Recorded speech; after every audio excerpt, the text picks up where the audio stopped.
All right, everybody. Thank you for joining us. I'm going to change the scene here so you can see what we're doing. I need to turn my camera on. Let's see. Oh, here we go.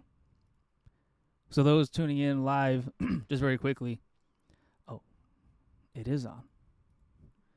Let's see. I have all these new buttons. Ooh, there we go. Awesome. Thank you, everybody, for joining us at our open mic event. This is number 18, and it's fantastic. It's great. We have a TV in the workspace I'll talk about in a little bit. I'm really excited about it. I climbed up into the attic of the building, put a pipe in there, hooked up a TV to it, got all the wires and things going on. It's been pretty cool. And so if you're ever in town and you're able to come here in person, you could watch what's going on the TV, and it's super fantastic. And then we did some audio stuff, my friend Jesse and I and my other friend, and it was working and then it wasn't working, but we found a solution. So it's good for the audience in here. It's good for everybody, I think. I think it'll be pretty fantastic. So just a couple intros about the space and what we're doing in the organization. Nervous Ghost Press is a 501c3 nonprofit arts advocacy organization. We publish books, anthologies, single author manuscripts, and so on.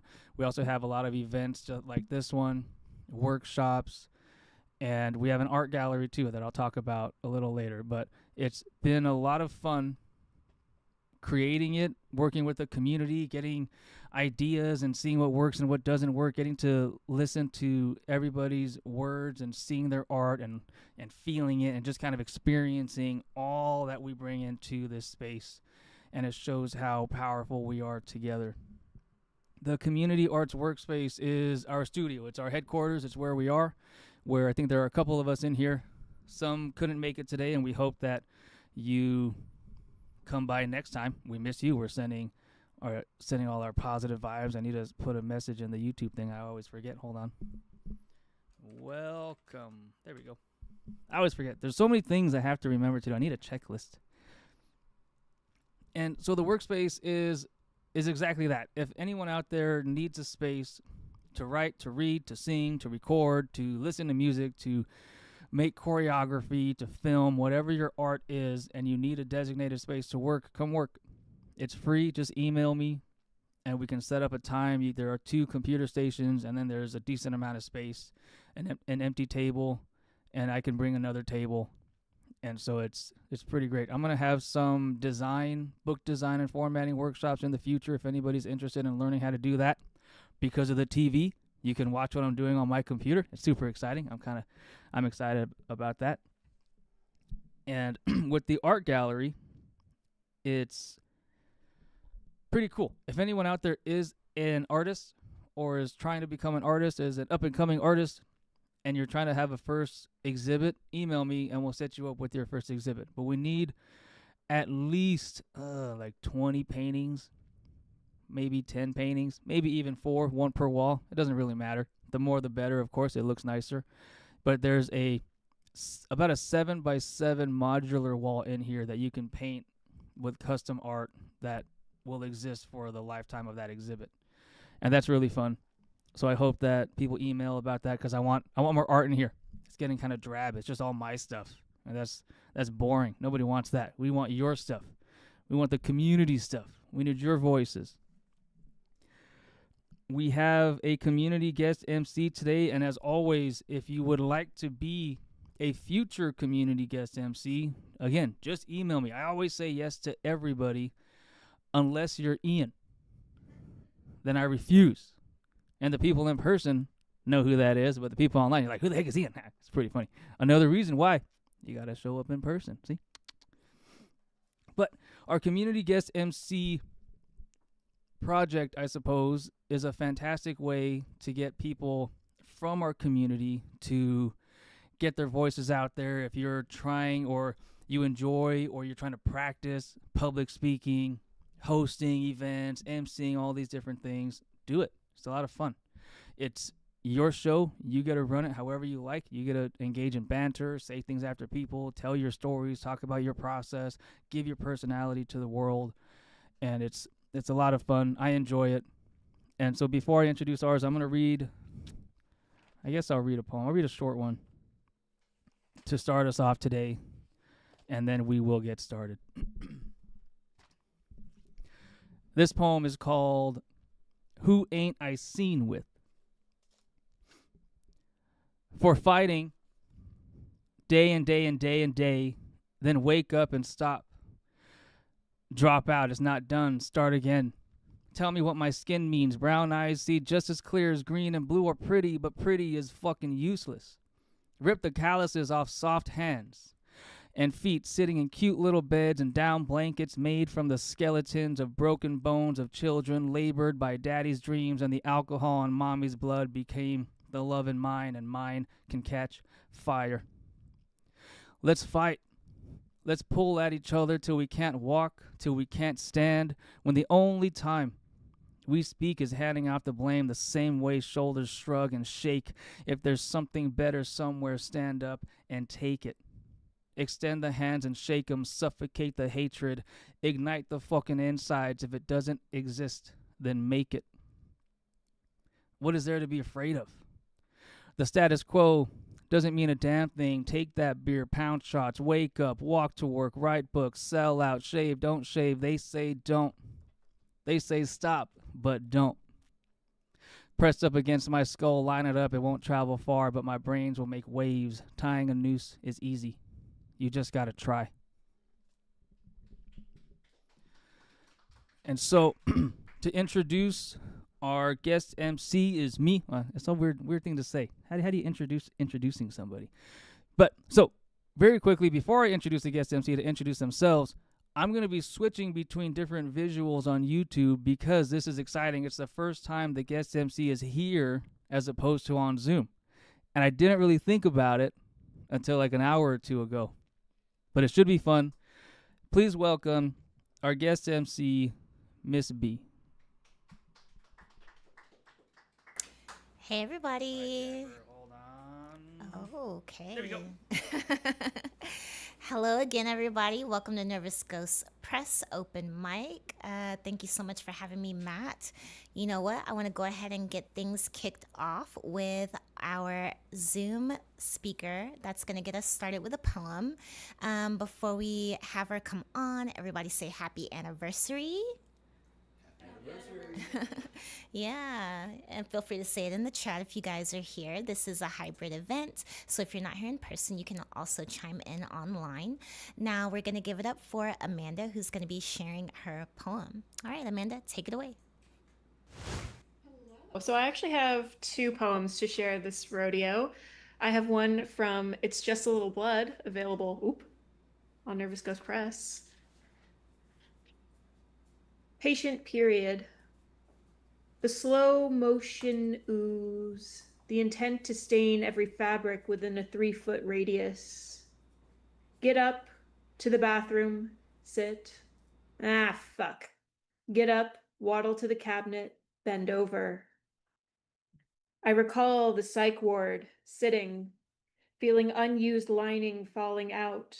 Wipe, stand, pull the hospital gown that can't tie shut. Always a flash risk. I haven't earned my clothes back, I'm told by a different unconfident nurse each day. Down the hall, nurse's station. I need tampons. Typing, typing, typing, typing, typing, typing. Oh, typing, typing, typing, typing, typing. All the authority of a 3rd grade teacher who wants you to correct your grammar to say, may I go, instead of can I go, to the restroom, even though for the function of language we all understood what was meant. But semantics are fun to inflict on 9-year-olds. So, may I have some tampons, please? I am a thread away to secret words that would lead to the threat of being taken to the other side of the psych ward, where the Stanford prison experiment is more explicit. Oh, of course, honey, here you go. Just ask if you need anything else. Typing, typing, typing, typing, typing. She hands me a box. Typing, typing, typing, typing, typing. Honey sounds like derogatory sweetener, hate that lingers between her unflossed teeth, the rotting bacteria she breathes on every patient. We're the sick kind of sick. I know I'm given a box instead of begging for one at a time because my skin says potentially my father could sue over abuse. The important part is not the suing, it's that he could win. Humiliation is protocol, however. Waddle back to the toilet. My hands are shaking. I always lock the door behind me, even when no one is home, to keep out the boiling shadow, silent as morphine and just as numbing. And my second one is from a new manuscript I am writing. It's in process. This one is titled 7 p.m. My inner pumpkin is rotting. What was once my personified power squishes beneath the gravity of employment. The orange blackened by the constant moisture of all that is held back in a corporate setting. My God, how small I am now. 2 inches tall after a 20-minute meeting, 2 lorazepams and a 2-hour nap, 2 minutes of consciousness, 2 sentences to retreat from the corporate operating table, 2 hours at least dissociated. 2 hours until the man of the house picks up my pieces where I am void on the couch. 2 tortillas filled with chicken and cheese to fill the stomach that protested all other self-care that day. 2 hours of bake-off to remember gentleness exists. 12 hours asleep. 2 hours overslept. 2 more sentences giving up. 2 filmed YouTube videos. 2 days wasted submitting to my health. Again. 10 years ago, this would be bolted furniture and visiting hours. That woman is tattooed on your skin, but at least you've gotten new ones since then. The museum gains more art. How pretty you've made your powerless body. My amygdala orbits my nervous system, the gravitational pull of an impending Big Bang. All that debris. I am close to a big star, so close I am fixed to one side, my ass catching fire as I face the dark space, watching comets and asteroids pass by. My, what agency they have. I'd pray, but space is a vacuum. Thank you.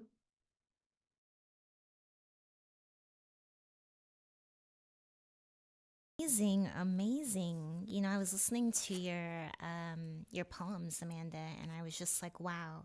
I really felt the first piece was so engaging and reflective. I felt like I was actually there in the experience. So I love that. And your second poem, when you did the whole thing with all the twos, 2 hours, 2 minutes, 2 tortillas, I was like, okay, wow, next level. Thank you so much. Let's give it up one more time for Amanda. Okay, we'll see if you decide to stick around and hang out with us or go ahead and enjoy your anniversary. I mean, the choice is yours. We're pretty cool, so whatever you decide, I'll be okay with. So for me, my name is Jennifer Miss B. Baptiste. I'm a librarian, writer, actress, and illustrator here in Los Angeles, California. You can catch me at various open mics. I do hosting as well, and I also attend a lot of literary events. I just want to give you guys a taste of one of my poems from one of my zines called Unlocking the Secrets of Loneliness, so you can get a feel for some of my poetry. And then we'll dive into the next participant. X marks the spot. I don't talk about my exes, but if they love me good enough, I might have written a poem or two. If they made my hips jerk and had the bills paid on time, I'd probably devote a line or two. Showed me things I'd never seen or played mischief so foul I walked away with my heart intact that I never gave them. I'd put the pen on the line and share some views about that, where the X marked his spot. Okay. Thank you. Okay, I got my list here, and I want to call somebody up in house. The name I see here is not the name they told me when they introduced themselves to me, but I think this name is way cooler. So we're going to give it up for Trucker Sushi. Yes.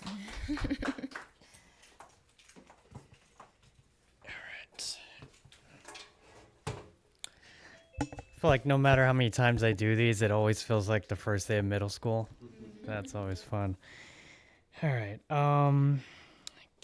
So it's mostly gonna read some new stuff. I'll read maybe 3 or 4 short ones. This one is called "Run Over by a Waymo." Self-improvement is masturbation, Brad Pitt yells from the television, while outside the tech oligarchs inherit the democracy, tax-free. I lay in my Walmart stretcher, browse properties on Mars, but my filters return nothing in my price range. My AI avatar remains smiling as a notification hovers above his head. Waymo has determined it was your fault. I pop an Ozempic and 2 melatonin, fall asleep to a daydream about sidewalks.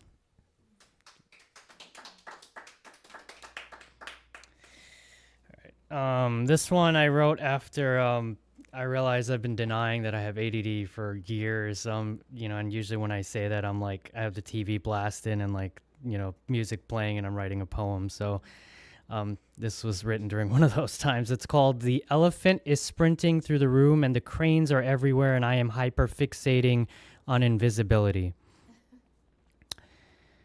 Picture this. I am sitting on a windowsill back to another forgettable summer, tapping my foot against the wood, tap, tap, tap, tap, tap, full of bread and gin and 22. Picture the director. Fleece button down, brown loafers, very Vermont chic. He has a sudden heart attack. The thud is heard on the set, but the cameras keep rolling. The cameras always keep rolling. Picture the heroine, blue-eyed fan favorite. She is staring at me, her eyes pleading, "Say the right line, please. Just say the right line." She is beautiful and she means well, but I am still learning to be a person, still learning the best way to assemble an apology, still learning how to smile at the audience. Can we please turn the cameras off? I just need a minute. Thank you.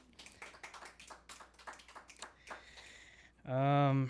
I'll do 2 short ones. This one I wrote actually when I moved to LA it's been about 2 years now. I'm from the Midwest originally. Yes, Illinois. This one's called "Plastic Jason Voorhees Mask." When you're a kid, you think movie blood is made of ketchup. But now, turning 30, drinking at a dive bar in Hollywood, I hear the guy next to me yapping about how movie blood is mostly corn syrup, food coloring, dishwashing soap. The dishwashing soap helps give it the right viscosity. The thin-faced actress hopeful sitting beside him is nodding, fixing her halter top, pulling up her checkered skirt. Then, in what feels like an instant, neck tats and flannel shirt busts in through the door, pushes Mr. Movie Blood off the stool, and his head bounces off the tile floor. The guy across the bar top mouths, "Fuck." Actress hopeful is up and she is screaming. The Weekend continues blaring through the speakers. Mr. Movie Blood sits up. He wipes the back of his head, but his hand comes back smeared red. It's too dark and a little too runny. The viscosity is off. I turn back around. Nothing is ever like the movies. All right. This last one, I really believe in the short poem. So I've been trying to write, trying to take all my long poems that I wrote years ago and be like, what is the 1 or 2 lines from here that really can express how I feel? And so this one I was going to write as a haiku, and then I realized I didn't even really need the first line. So this is called Inflation. Even in my dreams, there are now things I can't afford. Thank you. All right. Yeah. Follow me on Instagram if you like street photography. I do a lot of like surreal street photography and kind of flash fiction stuff. So I'm Trucker Sushi on Instagram. Thank you.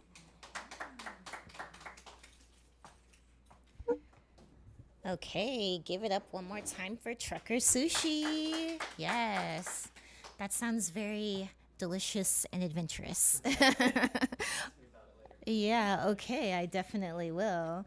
I feel like, I really like your poetry. I love the tech infusion of the first one. And then one of the ones about the whole dive bar scene, I was like, wow, really love how you like set the scene. I was like, oh, I wonder if he's like a screenwriter or something like that. So, yeah, pretty cool.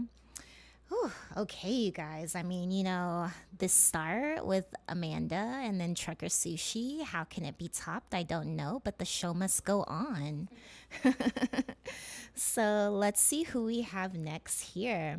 We're going to invite someone in from the Zoom, and I'm going to go with Emcee. Let's give it up for Emcee, you guys.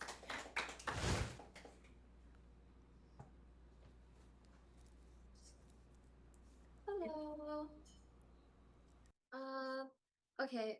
So I just wanted to say so far that everybody like the poetry and just like Trucker Sushi, that was awesome what you did. Like it was so imaginative. Like I saw imagery and just I felt like I was there. So I just wanted to say that was just awesome, that in itself. And today I shall be performing a song that I made. It's called I Want More. Um I have this posted on Apple Music, or I released it on Apple Music, so under Emery Lucille. So yeah. Anyway, here it goes.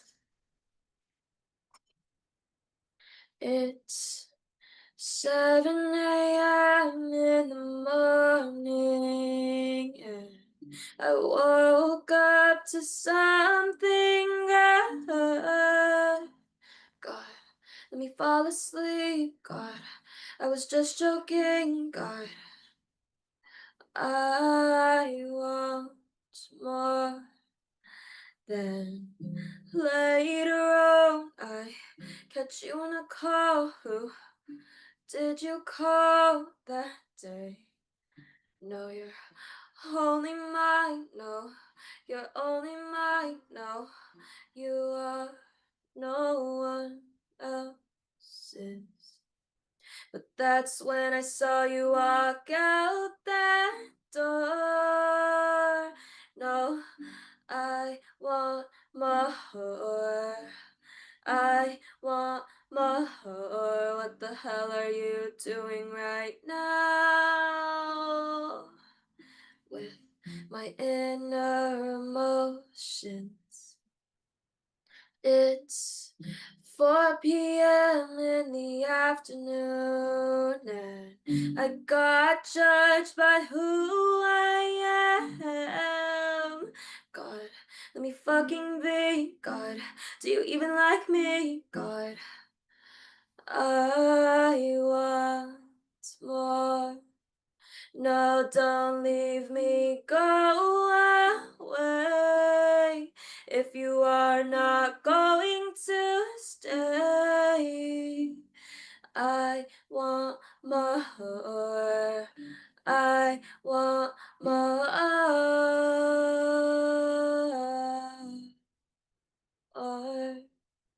So yeah, that was my I Want More song. And also, if you want to see more of my music or anything, you could follow me on Instagram under Emery bleh, Emery Banu. That's EMERYBANU. EMERYBANU. Thank you. And do I have time for like one more song? Is that fine? Okay, thank you. I recently made this song because I want to do more spiritual stuff. So I'm trying to experiment with that. So let's see how it goes.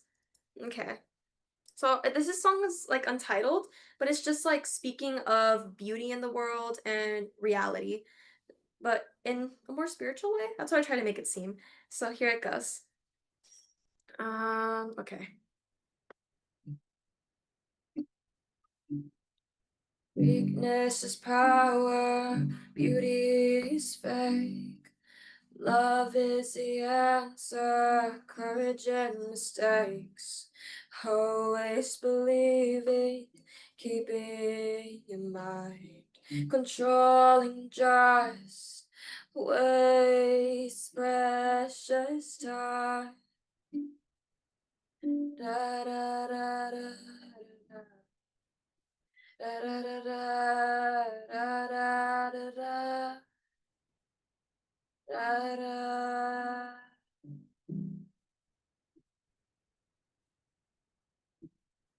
Da, da, da, da, da, da.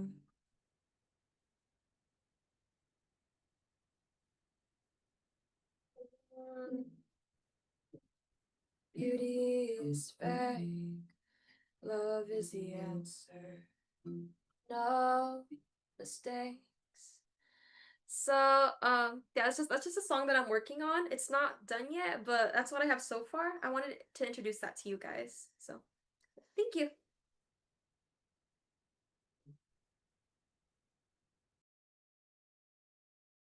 You guys, that is at Emery Banu on social media. And don't forget to check her out as Emery Lucille on Apple Music. And I I love the applause with you. I want to say, I was like, she should totally screencast that video and just make it a music video to upload on YouTube with the life-size bear and the cat just randomly going by. I had my eye on those Doritos. I'm like, that looks like a good snack. Yeah, that was too much fun. You guys give it up one more time for Emery over there. Yeah. Love her music. Don't stop. Okay, that was so exciting. Um, so we just did one Zoom, and I want to invite one more person from the Zoom before we take it back in house to the studio. So next we have Soul Stuff. Give it up for Soul Stuff. Oh, dang. Okay. Let's see. There we go. Cool. I don't even know where I should pin the photo. It's fine. Or pin the profile. I haven't done Zoom poetry in a minute, but thanks for hosting, Jen, and thanks for organizing, Matthew. I don't think I've been in Nervous Ghost Press in person, but I like tuned into the last one that Pam hosted because Pam's a homie, and I love coming to support fellow poets. And funny enough, I was like tuning in uh, as like an attendee of like a Beach City um, event, as like a attendee of a Beach City gala. And then now I'm staying in the household of like a Beach City friend. And Beach City, for those of you who might not know, is like the literary conference that CLI puts on at the end of the year for like poets that are graduating or culminating through the poetry publishing program. So if you don't have like, or if you're in the midst of creating a book and you want to go through like the process of publishing through like an organization, CLI helps do that for a lot of emerging poets. But anyways, that's a lot of extra context. Anyway, it's just funny how things work. I live in LA, but I'm in San Diego working at Comic-Con, and I was sad because like I want to write tonight, and I'm trying to write for this open mic that's happening tomorrow that some of my like CLI friends are hosting. It's like this thing called Prototype Poetry. So if you're local to LA, maybe I'll see you there. I'll be driving back from here to there. But anyway, I needed to write tonight, and I was like, dang, I still wanted to like come to community. And then I don't know if Matthew's the one that runs the social media or not. But Nervous Ghost like DM'd me like, hey, this event's happening, and I was like, perfect. So, anyways, I thought I'd just share a poem about that. I'm only gonna do one because I'm talking a lot, so I'm just gonna use my 5 minutes to do a poem and shoot the shit. Uh, um, and if you don't know me, my name's Christian. That's my government name. But my poetry name is Soul Stuff. It's SOULSTUF, like it's written in the Zoom. It's cool to hear some people that I recognize and people that I don't.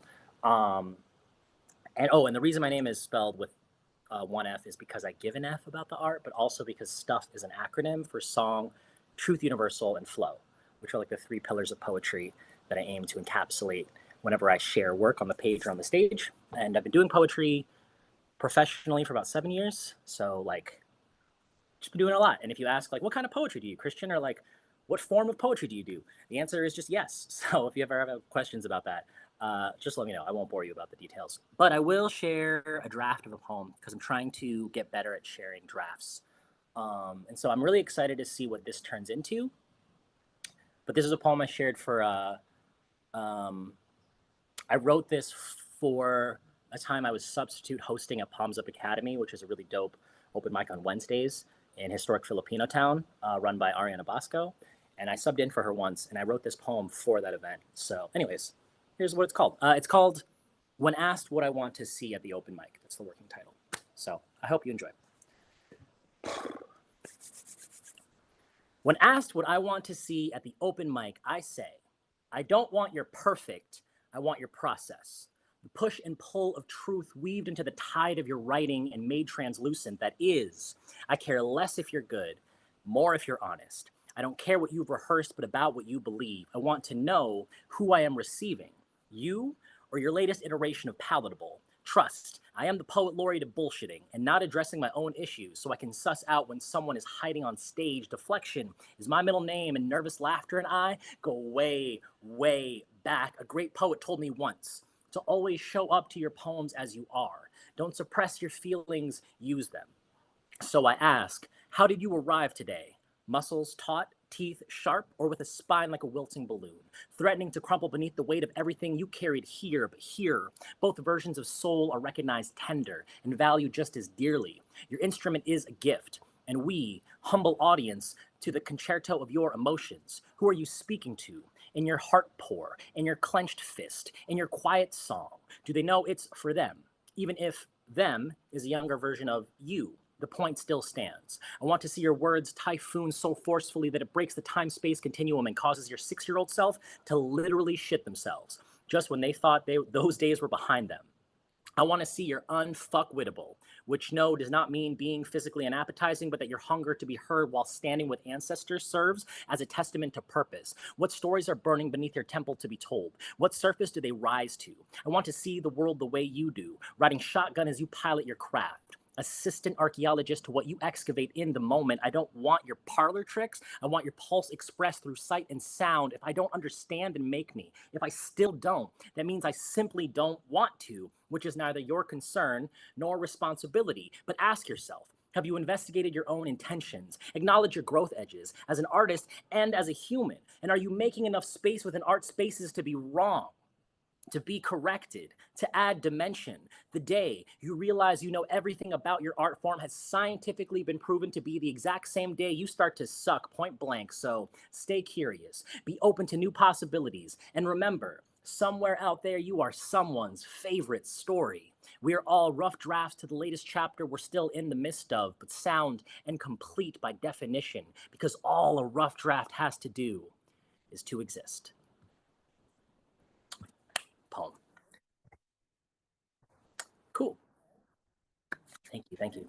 No, thank you. I feel like, we got a first listen. I mean, Soul Stuff said it was a draft, but it sounds like it's finished and ready to be published. So that was really awesome.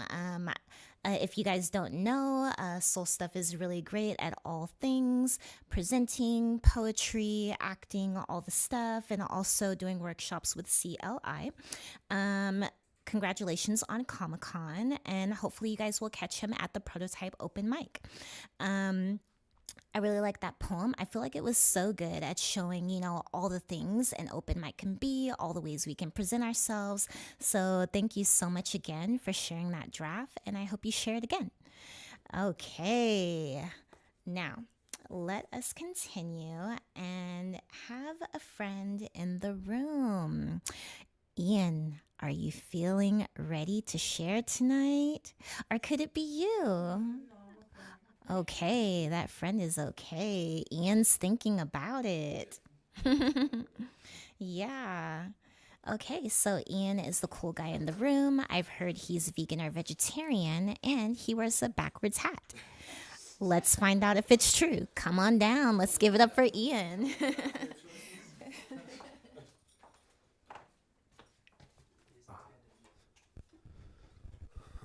Hi, everybody. Yes, I am vegetarian. I had some great veggie food today, and it was delicious. So thanks for inviting me up. I That was a really great rough draft right there. So I almost feel nervous going after that. But yeah, just love to see everybody turning out. We always have a consistent group coming in virtually. And then it's really cool to see a handful of folks coming into the studio. So if anybody is local, I do encourage you to come by. Matt puts a ton of work into this place to make it like comfortable and accessible and just like fun to be in. So I know people are joining in from many other places, but would love to see you here in the future. All right, so I usually end up doing like one or two personal ones, and then I usually end up just reading a couple from authors that I've been coming across lately that I really enjoy. So I will continue that today. My first personal piece will be, I've worked remote for probably about 12 years now, and I know that that can be a good sounding thing to a lot of people, but it is very sort of isolating in a lot of ways where you don't get to engage in the outside world. And it's just like the screen time just absolutely is mind numbing and destroys you over year after year. And you don't have like these social opportunities to like generate friends in ways that I know a lot of other folks do. So this one was written sort of recently, just when I had a couple of weeks that I couldn't get out, and then finally like went for a hike and just sort of cleared my head. So this one is called Remote Work Viewing. Each day holds such potential, but only with a certain lens. So long this roof has trapped my spirit, and mundane walls obstruct my view, a home that's turned monotonous prison, windows my bars for peering through. As time extends, it's hard to notice how long it's been since feeling free. I swear these screens have kept me captive, intent to sever me from bloom. But when I break their pixeled veil and climb out to an ocean of heaven blue, I'm reminded its fleeting life is precious, not repetitious haze and zoom. One hike renews these gasping lungs, a breath that sways with distant trees, an expanse of mountains with songs above can return this withered heart to ease. A lens refocused, soul renewed, this short reprieve eclipses soon, a canvas here to reconnect me beyond those windows, walls, and roofs. So that's that one. And one of the poets I've come across recently was Billy Collins. So I'm just going to read one that I enjoyed of his. This one is called Shadow. And let me go with this one here. So the sun finally goes down like the end of the Russian novel, and the blinding darkness over the continent makes me realize how tired I am of reading and writing. Tired of watching all the dull, horse-drawn sentences as they plow through fields of paper. Tired of being dragged on a leash of words by an author I can never look up and see. Tired of examining the exposed spines of books. I want to be far from the shores of language, a boat without passengers, lost at sea, no correspondence, no thesaurus, not even a name painted across the bow. Nothing but silence, the kind that falls whenever I walk outside with a notebook and a passing cloud darkens my page. And again, no claps for that because it ain't me. But this other one, no, I'm just kidding. This is, which one do I want to read from this? So this was another poet I came across recently that I really enjoyed, Mahmoud Darwish, and this one is called We Arrived Too Late. And let me zoom in on this a bit. At a lighthearted stage of life, we call maturity at a lighthearted stage of life, we call maturity we are neither optimistic nor pessimistic. We have renounced passion and longing, and calling things by their opposites because we were so confused between form and essence, and we have practiced thinking calmly before expressing ourselves. Wisdom has procedures similar to those of a doctor examining a wound. As we look behind us to see where we stand in relation to ourselves and reality, we ask, how many mistakes have we made? Have we come to wisdom too late? We are unsure which way the wind is blowing, for what is the use of achieving anything too late, even if there is someone waiting for us on the mountainside, inviting us to offer up a prayer of thanksgiving because we have arrived safe and sound, neither optimistic nor pessimistic, but too late. All right, so that's some other great people's works right there. And so the last one I'm going to read is a short personal one. This was just like a scribble draft that I started as many of us were sort of fleeing the Los Angeles fires in January.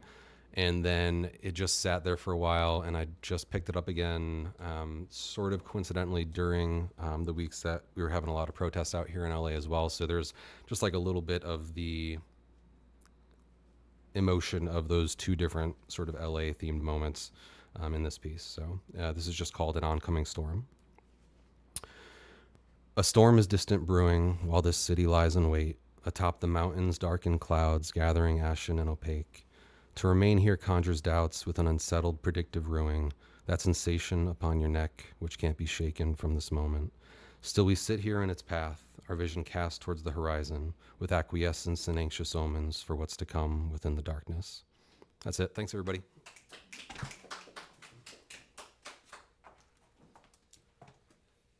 Okay, give it up one more time for Ian.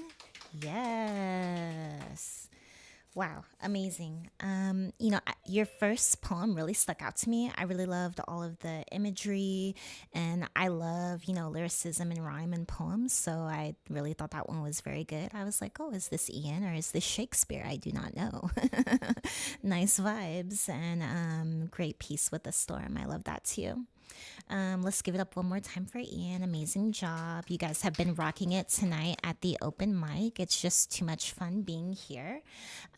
So again, I'm Miss B, your host, and I'm going to share another one of my poems. This particular poem is called Skywatch. As the sun goes down, I walk to the patio and sit for a while. Dusk turns to night, and the stars flicker in the sky, just as the patio lights of each balcony do below. I realize that all day I've been longing to rest on the patio, to feel the breeze and watch the neighbors, imagining there is someone in the empty chair next to mine, to hold hands and sit back gazing at the evening stars after the sun goes down. Even so, with just me, it feels good to sit for a while and let the sky watch me. Thank you. So that particular piece called Skywatch was written during the quarantine pandemic. And I was like, oh my God, I'm in my apartment. I'm going to die alone. I'm never going to get out of here. And I just had this desire to, go out on the patio and enjoy my time. And I saw my neighbors with other people that they were with. And I was like, oh my gosh, I don't have anyone to sit with. But I was like, that night I was going to go out and sit on the patio anyway. And I did it. And it felt great, even just to myself. If you guys want to enjoy that piece again, it is in the LA Poets Society's book anthology called Reflesh. So you guys can order it online through their website, or you can just, ask me and I can read it to you another day. All right, you guys. So we're going to pop back into our Zoom friends. We got a lot of great people waiting for their time. We're going to go ahead and start with, we got Donnie. Donnie, let's hear it. Hey, how you doing?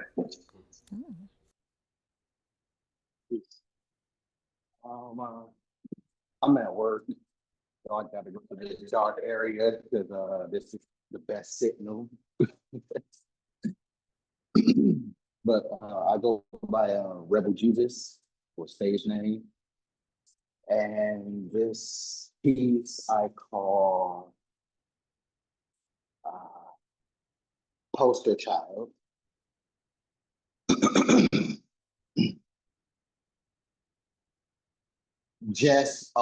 I do have language. Jess and Lou, the bringer of light, step into you. Hey, you. Yeah, I'll keep it down. I'm doing something real quick. All right, thanks. Appreciate it. Again, this piece is called Poster Child. Jess and Lou, the bringer of light, step into it, it'll be a delight. Get your shine on, take flight, stop being a blind follower. Following to wherever yonder is. Hide your kids. They're highly influenced to being niggas. That's their agenda. They trap us by being supposed to act. Sound like my dad. That nigga told me the same thing, telling me I have to die for y'all.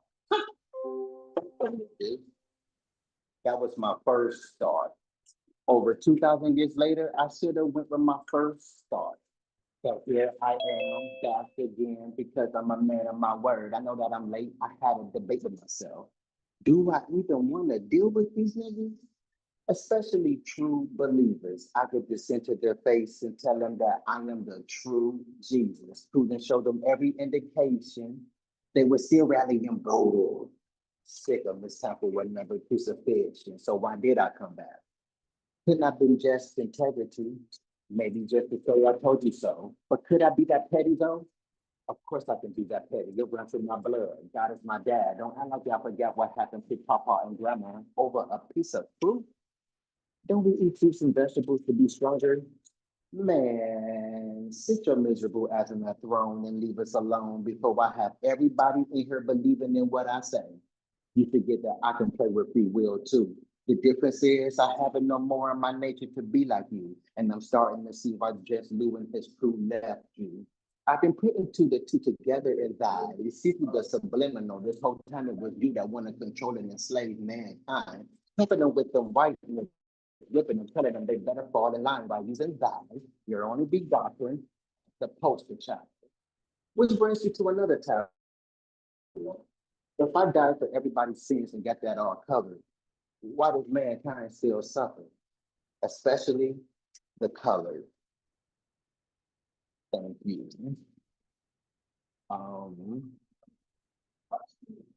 If I may do another piece. This piece I call Rebellious.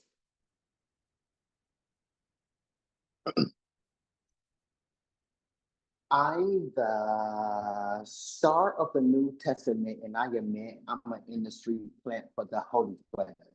Just saying, no parables, speaking it plainly so you can understand. To all my fans, keep doing what you're doing. The rest of y'all, I guess I'm not fooling. I told my dad that we couldn't get all of y'all. He got mad and took it out on all of y'all. And I'm the one who had to take one for the cause. Paul, think about this. How an all powerful know it all can exist and have regret at the same time. Somebody lying and I wouldn't doubt mankind. Somebody lying and I wouldn't doubt mankind. It's about time. I know I'm late. It's my second coming. Fix me a plate. The last supper that I had, it was kind of awkward. We didn't have no drink, so I offered my blood. And they really drunk it. I was just joking. Mind blown. The other day, somebody asked me where it's E now. I told him Pops put him someplace with the door line. Why you so stop? It's in the scripts. He's gangster. As for thy, cast out and got my own tabernacle. I got shit to tackle, rebuilding this debacle, but he regretfully gave me powers about to take back his powers. For that I am called rebellious.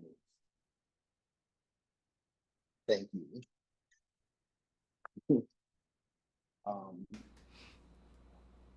I don't know how much time I got, but that's it. That's it. Wow, thank you so I have much. more. Oh. Well, we can always have you come up again twice if you'd like to hang around with us, if that's cool with you. Yeah, sounds good. Sweet. Thank you. Appreciate it. Yeah, you guys give it up for Donnie. Okay. And that is at Rebel Genius on social media. Is that correct?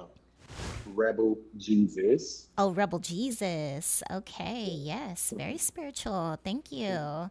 Okay, I loved your work. You know, I felt like I got a free concert because, you know, you seem like quite the lyricist, so, and very expressive. I love your presence. Thank you so much for blessing us. And I'm sorry that, you know, oh, well, I guess the work staff is lucky because you're at work too, so they got to hear the performance too. So, you know, shout out to them. That was too much fun. Okay, let's get the party going again. And we're going to continue with Rachel Ruiz. Oh, you know what? We're going to go on to another. If you guys were in the room, you would have heard that Rachel is like, yeah, no, another time. So we're going to move forward and we're going to have another friend. We're going to have Asusena in the Zoom. Come on through.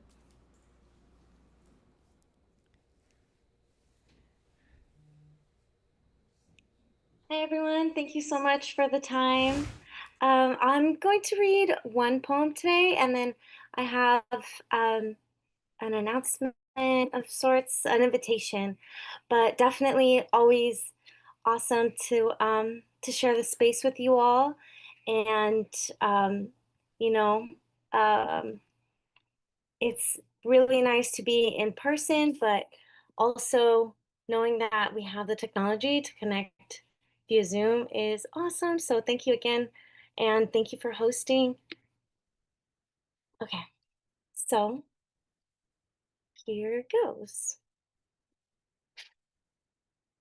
So it goes. By the way, sorry, I am a little nervous, but I have a friend. Oh, and she left.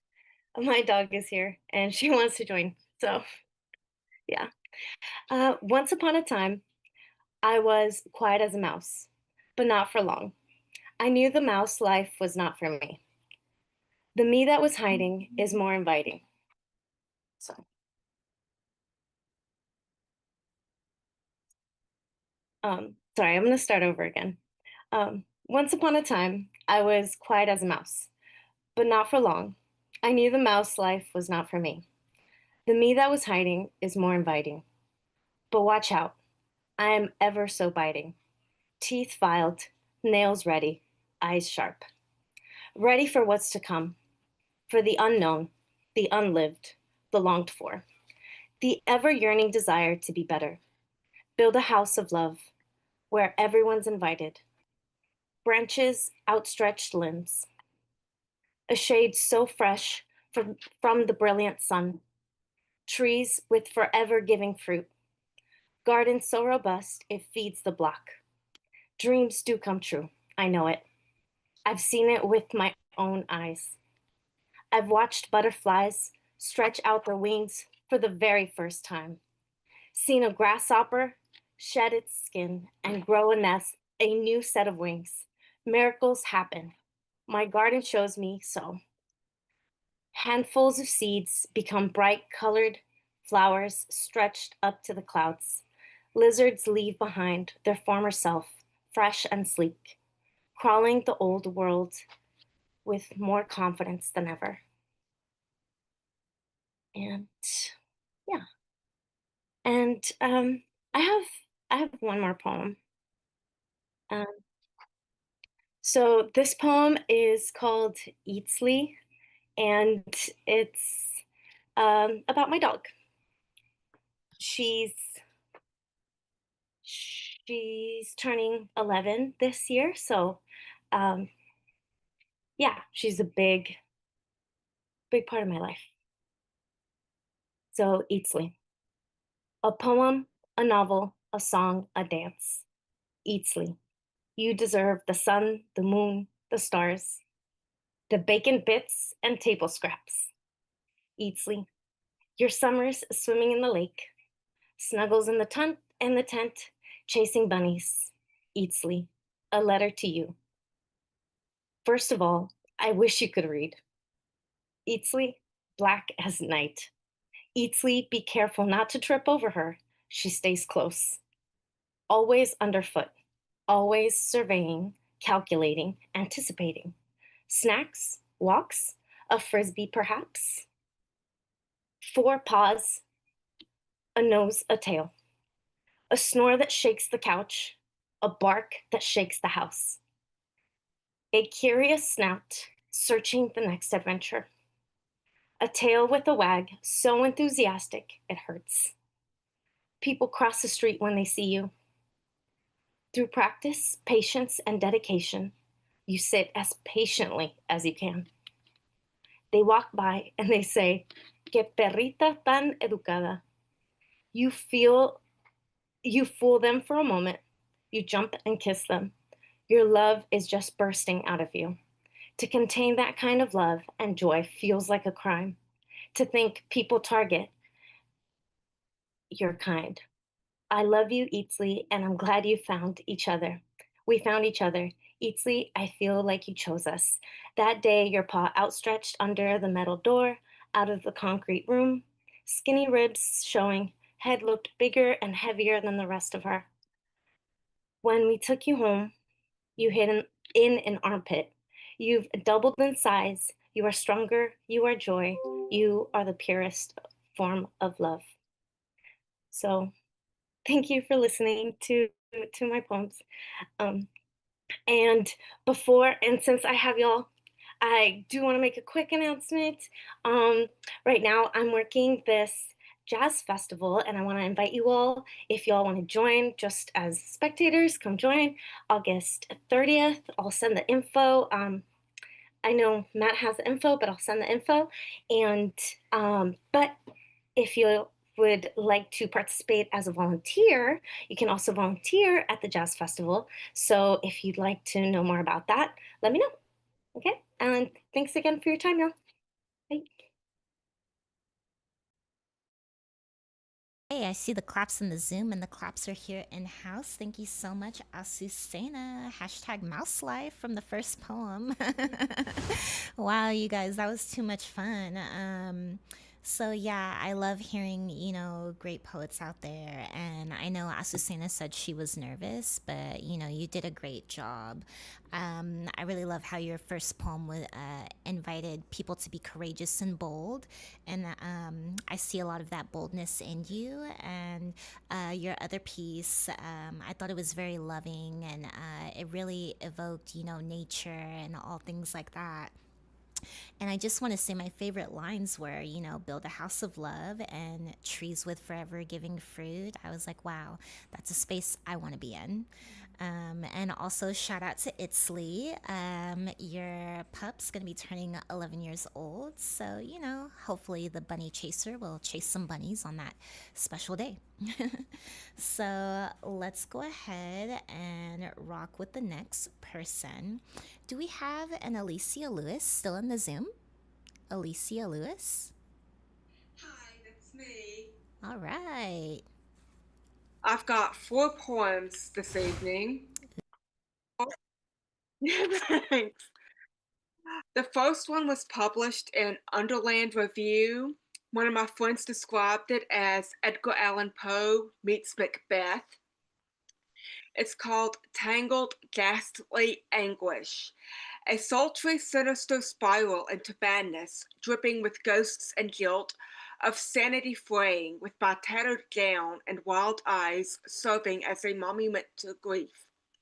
Your smile is a blade in this gloom, choking and stretching bloody shadows, circling the wreckage, with starred loyalty of hazy appeals and whispered lullabies, shrouded in a gaslighting web. This fevered doubt climaxes into a gothic thud of split truth, gnawing at memory's decay, caused by the echo of our haunted torment. The next one was kind of inspired by like an analog horror, kind of like Dante's Inferno. It's called Dungeon. With elements of circular confused contortion, designed with sprawled and twisted corridors, of crashing waves and submerged statues in rooms of entwined steel and concrete. No light casting shadows, no mirrors to see our reflections reminding us of our humanity.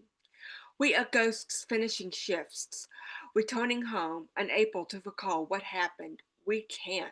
We don't want to. Within this crushing place, abominations and blessings are mixed, with spiraled and warped perceptions, trapped in wretched passages. The world and prison are the same, hell and a cell indeed. Shifting and changing schedules, consistently arranged, then rearranged, patterned stone metal walls, renovated into frenzied mayhem or raging and blazing, all within are demolished. This next one is a road consisting of song titles. It's called Macabre Mayhem. In your haunted head, somebody's watching me, burning for you in a fire of unknown origin, while my eyes without a face haunt every breath you take. Amid the season of the witch, a comfortably numb witchy woman with separated out freaks invade the zombie zoo down on the corner of Baker Street and Electric Avenue. Zombie bastards bark at the moon, whilst the summer cannibals invite the devil woman with Betty Davis eyes to dine on the skin and bones of the purple people eater. A hungry like the wolf man-eater woke up with a monster burning down the house. On the crazy train bound for destination unknown, bypassing the road to nowhere, there is a ghost with 2 tickets to paradise, waking the witch during the science fiction double feature because Bela Lugosi's dead in Ghost Town. At sundown, Werewolves of London crash the Dead Man's Party hosted by the ghost of a Texas ladies' man, while an uninvited guest and Dark Lady perform the Time Warp. Riders on the Storm, along with gypsies, tramps, and thieves, eat monster mash and drink red, red wine. A half-breed spirit in the sky and an imaginary lover waltz the ghost dance. During the celebration on Saturday in the park, the witch doctor, using weird science, concocts a strange brew for Rio, the killer queen. On Manic Monday, Fernando and Jolene drink Love Potion number 9, infused with black water, gin, and juice. Welcome to my nightmare in the Twilight Zone. It's a thriller with a bad romance. And the last one is inspired by 90 Day Fiancé, and also a character on soap opera, Bold and the Beautiful, Ridge Forrester, who's like the absolute worst. And there is a little profanity in here. It's called Paltry Lothario. A portrait of indecision, charm, and sleaze, flexing your gym muscles, trying to thirst trap your way into relevance, thinking you should be treated like some heaven-sent Adonis who could do no wrong, acting as Mr. Wonderful, when in reality, you are Mr. Blunderful. There is no line that you will not cross, no dare to which you will not go, never pausing to consider the consequences of your actions, causing jaws to drop at your hypocrisy, selective memory, and unparalleled selfishness, repeating patterns of pledging your love, then yanking it, refusing to remove yourself from romantic entanglements to reflect on why you are the way you are. Absolutely in favor of love triangles, if you're the object of desire, failing as a Greek god, succeeding as a bargain bin Casanova. You are nothing more than a rejected contestant on a reality dating show. Hit the showers, asshole. You're done. Thank you.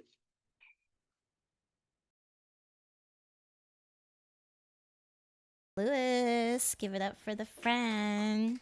I love that last line. It got me all riled up. And I love your poetry. When I was listening, I was like, oh, didn't you guys think it was like, it's very like dark horror vibes, very macabre, very like, a lot of drama in there, a lot of excitement. And I love the reference to the Purple People Eater. Do you guys know that song? Oh, yeah. It's so fun. Thank you so much. So we had a couple of people come in to the brick and mortar location here at Nervous Ghost Press. Welcome, you guys. Good to see you. If you haven't had a chance to come, I recommend it. We've got hors d'oeuvres, we've got wine, crackers, and cheese. And, they got some of the lowest gas prices I've ever seen over here in Hacienda Heights. So if that isn't enough to get you out this way, I just don't know what else is. So I'm just going to share one piece before we get going again with some more friends that are ready to share. This is called Here for a Good Time. I'm just here for the vibes. I'm just trying to have a good time tonight. Who got jokes? I'm trying to laugh tonight. Who got the next spot? I'm trying to hang out tonight. I got the high vibrations. I'll fill your cup. Who's trying to get uplifted tonight? I'm just here for a good time, and I'm 15 years sober, so I'm not trying to get fucked up tonight. Who's the drinkers that don't get weird after one too many sips? I'll be the D&D tonight. I'm just here for the good vibes. I keep it chill, but don't let that stop you from getting lit tonight. We going out, we sitting on the couch, we courtside at the game or walking down the strip tonight. Whatever we want to do, it's all right. I think you're cute too. Don't be shy. I'm trying to see what's up tonight. We can go for a ride till the sunrise and eat the egg special in the morning light. I'm here for good vibes all the time, not just for the night. Yeah. Thank you so much for listening in. So that piece is called Here for a Good Time, and that is published on the online literary magazine called Mobile Data Mag. If you guys want to hear that again, it's there every day. 24/7. And if you want to hear more Mobile Data Mag readers, I will be co-hosting and co-organizing an event that will be on August 17th over at the Santa Monica Rap Saloon. So everybody's invited. Go ahead and come on over. We'll have popcorn and wine. It will be fun. So we're going to go ahead and continue. We got some friends that are eager in the Zoom to participate. Let's give it up for Julia. Julia, it's your time. Let's go. Okay, well, next time, Julia. So we'll go ahead and go to, you know what? We got Marcus. Marcus, you out there? Okay, let's go. Yes, I am. Can y'all hear me okay? Oh, yeah. All right, great. Okay, so use that background. Well, actually, that's from a different Zoom call that I was on, and I didn't have time to change it, but it's actually a jail cell row. I happen to be a volunteer Christian chaplain at the Men's Central Jail, so this was related kind of to like that last meeting that I was in. Anyhow, so my single poem that I'm going to read is about what it was like as a former alcoholic to have a season where I wasn't drinking. I had periods of success, but I'd always go back to it. And as a former addict, if I wasn't drinking, I was just doing something else. I could brag that, hey, I'm not haven't drank anything for the past 2 weeks, but I'm on pills or something. I just pick something different, right? So this is reflecting on that past experience of like the dry season, being on the wagon and feeling like you're just kind of holding your breath for a while until you go back to it. So that's what the poem is about. By the way, I'm no longer an alcoholic. I've been sober for 12 years and found someone that I love more than that, and that's God, because I'm a Christian. So I'll go ahead and read the poem. Okay. It's called The Dry Season. A tree stands alone upon a hill with outstretched arms and cries. The summer sun has scorched my leaves and now shines in my eyes. How much longer must I watch the world beneath me fade? If I had legs instead of roots, I'd stoop beneath the shade. Oh, where have all my flowers gone? I miss the buzzing bees. Perhaps they've fallen on the ground beneath my knobby knees. My hill's now brown and withered, my stream has long gone dry. Who shall I call to comfort me before I say goodbye? The blazing wind approaches me and whispers of a fire. Is that to be the end of me, or is the summer breeze a liar? My trunk is cracked and hollow, my bark is parched and peeling, my branches ache to hold the birds who sang of life and feeling. I've lost my grip on yesterday, but I hold to this tomorrow, when spring returns to rescue me, to drown me of my sorrow. That's it. Thank you. Marcus, for blessing us with, one poem. I feel like, with a poem that's that awesome, why do we even need another? Mic drop. There you go. Yeah, Thank let's you. give it up for, oh, yeah, of course. Give it up for Marcus one last time. Yes. Would you like to participate? Okay. Luna would love to come through. You look fabulous, by the way. Come on down.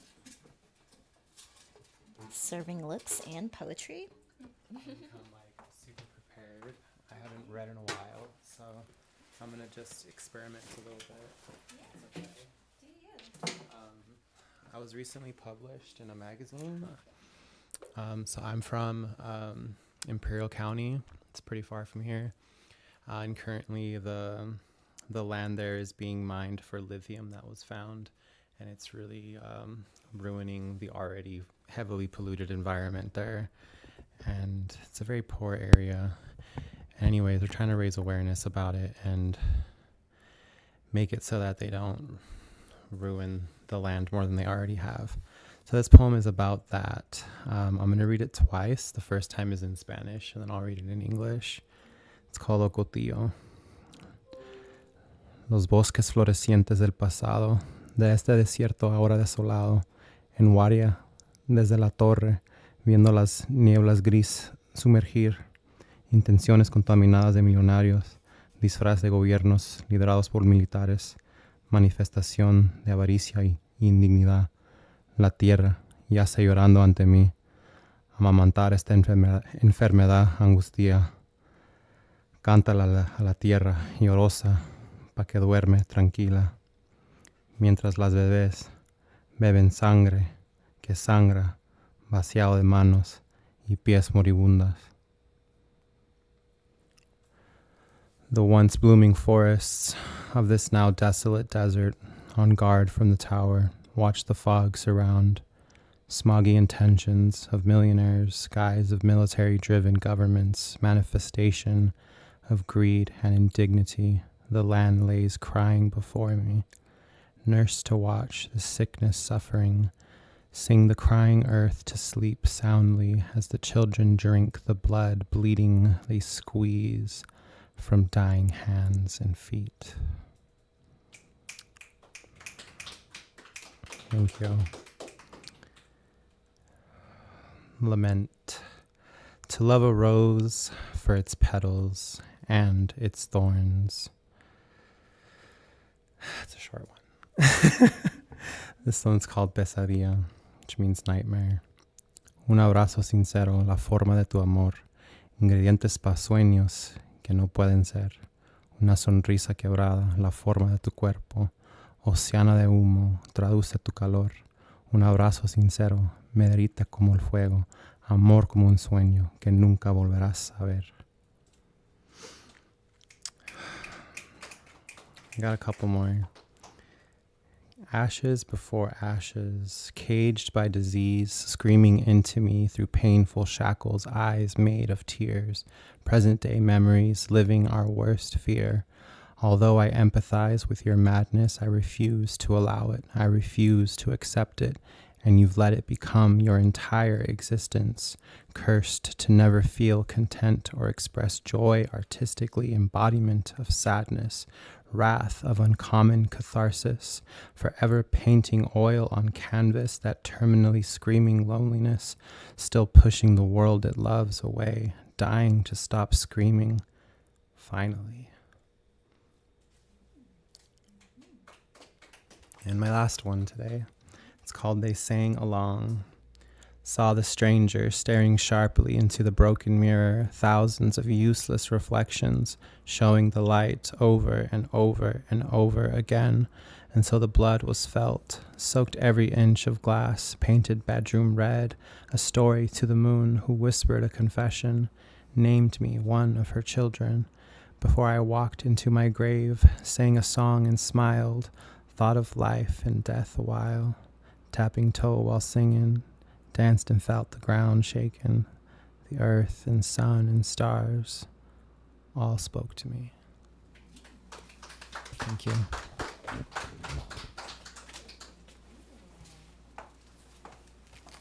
Okay, yes. More claps for Luna. Let's go. Wow, so glad to have you here. I love your voice, by the way. It's always sounding so good and soft and almost wants to like put me to sleep. Don't you do like massage therapy? I'm like, oh, I would love to like get a massage and like hear that voice too. So, oh, okay. My appointment is coming soon. Yeah, congratulations on publication. So that's really, really great. Who'd you get published with? It's a magazine called Viva el Valle. Yeah. Okay, very exciting. Mm-hmm. And thank you for bringing awareness to your the town where you're from with the piece that you read. What was the city that you were referring to again? Salt. Which city? Salton City.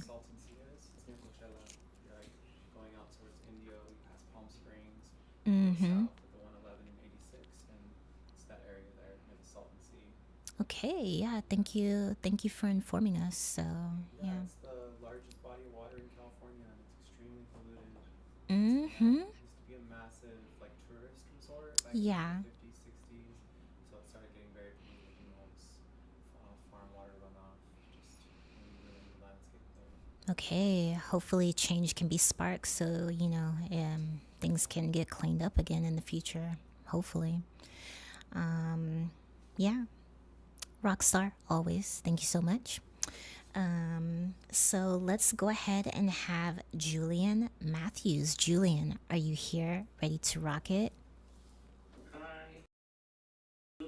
Okay, yes, let's do it. I'll share screen. In a sec.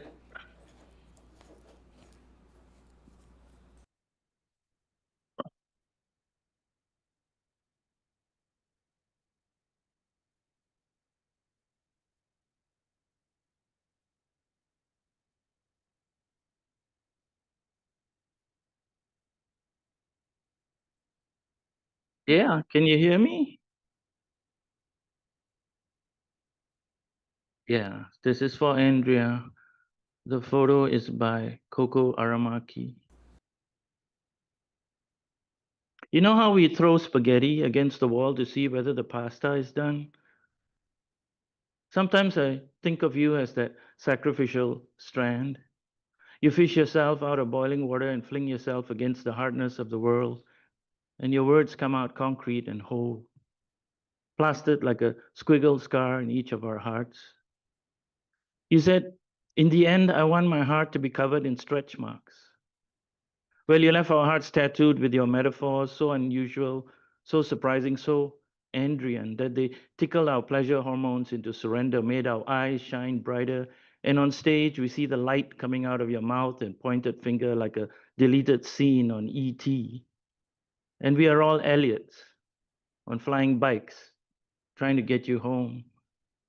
You once wished the dark masses the doctor scanned on your ovaries were alien implants, and how we all wished that too when we found out that somehow the aliens did it only to study you more closely than the other 8 billion of us humans, because you were this outworldly creature, this force of nature, this super terrestrial that spouted truth like silver bullets, that laser shot verses into adamantium hearts, that dropped mics at every performance like they were manna from some ethereal entity.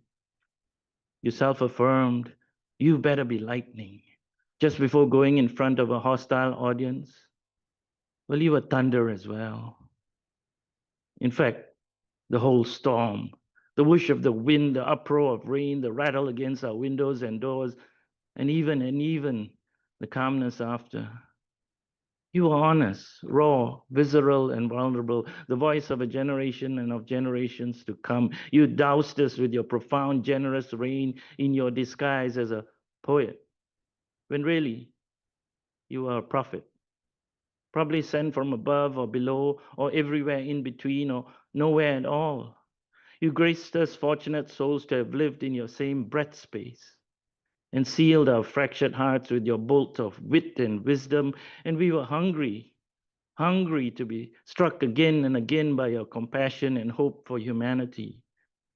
You were never terminal. You were just stuck between flights with time to kill. And I'm left wishing I could have bumped into you at the duty free just to say hello. And you smile, that crooked smile, and pull out a frozen icicle to soothe my swollen heart and lean close and whisper in my ear, your wound is never going to be bigger than you are, but what? You're on your own now, kiddo, but I got your back. So live, live, live. And you slowly pull away, waving on a level hearted walkalator onto your next destination. strangely enough, without any baggage. And I stand there holding on to your words like scripture, wet-cheeked and dribbling on my boarding pass with my sacred flight number flickering on the screen, calling, calling, calling. And yours already says, departed.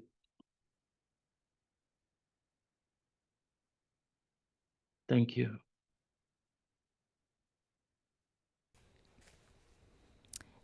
Thank you. Will you be sharing another piece with us?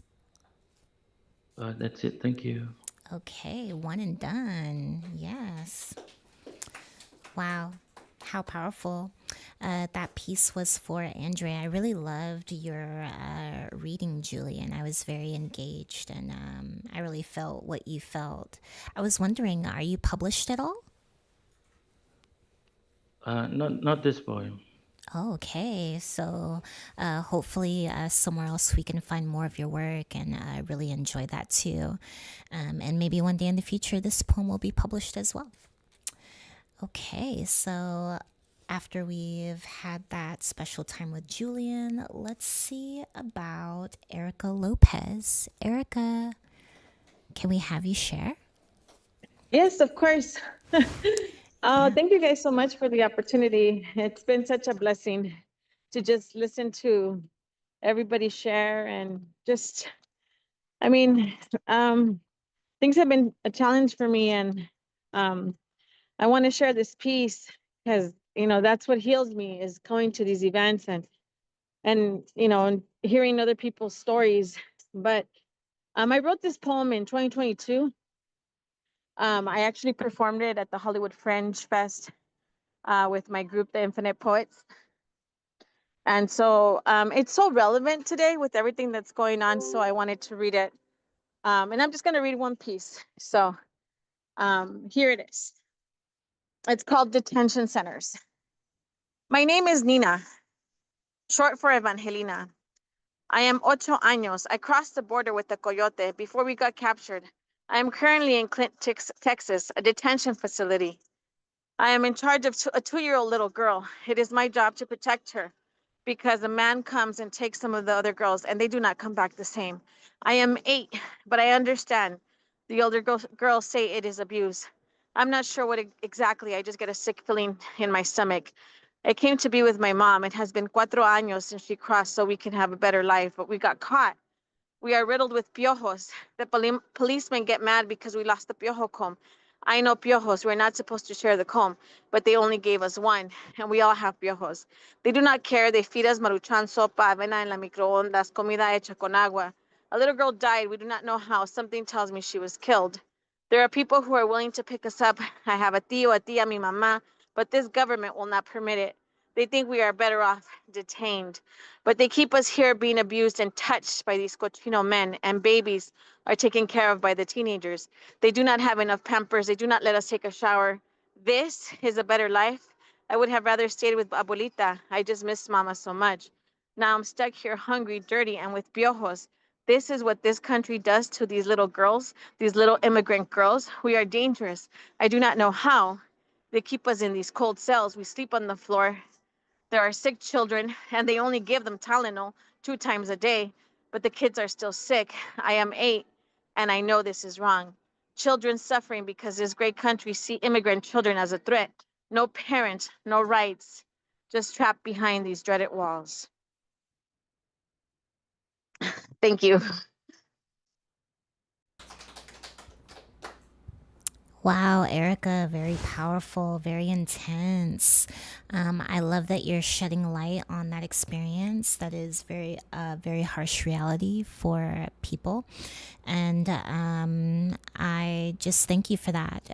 Also, shout out to your poetry group. Do you want to share the social media for yourself or for your group so we can possibly see you perform? Oh, we performed it in 2022. We're the Infinite Poets, but I also run a press, Daxon Publishing. You could follow me at Daxon Publishing, and my personal Gmail Insta is Erica Lopez 74. And then I think we have our Insta for the Infinite Poets, and it's called Infinite Poets. But yeah, thank you guys. So glad you guys are here, having a space to hear your poetry. Really is so healing. Thank you. Thank you. And as soon as you said Daxon Publishing, I was like, wait a minute, that Erica Lopez, I know you, girl. So good to have you in the Zoom. Thank you. Yeah, for sure. Yeah, Erica's always rocking it. She's like out there on the literary scene. So if you haven't met her yet, you're probably gonna meet her soon. So I want to see if Nova is still here. Nova? All right.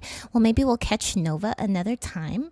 I do want to check in with Donnie. I know Donnie was popping in from his work experience and he felt like sharing more earlier. Did you still want to share another poem, Donnie?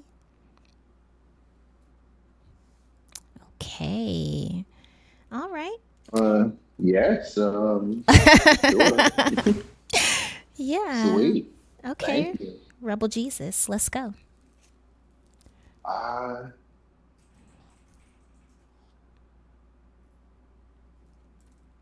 This is I call Revelations.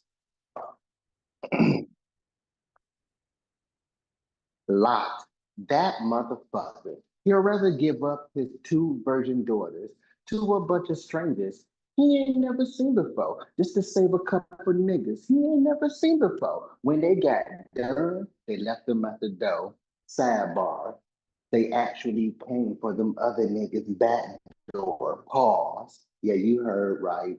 In my book, women don't get treated right. Sounds kind of modern, right? Hitting close to home. While Pop's just maxing and relaxing, being entertained, sitting on the throne. Speaking of dad, that motherfucker.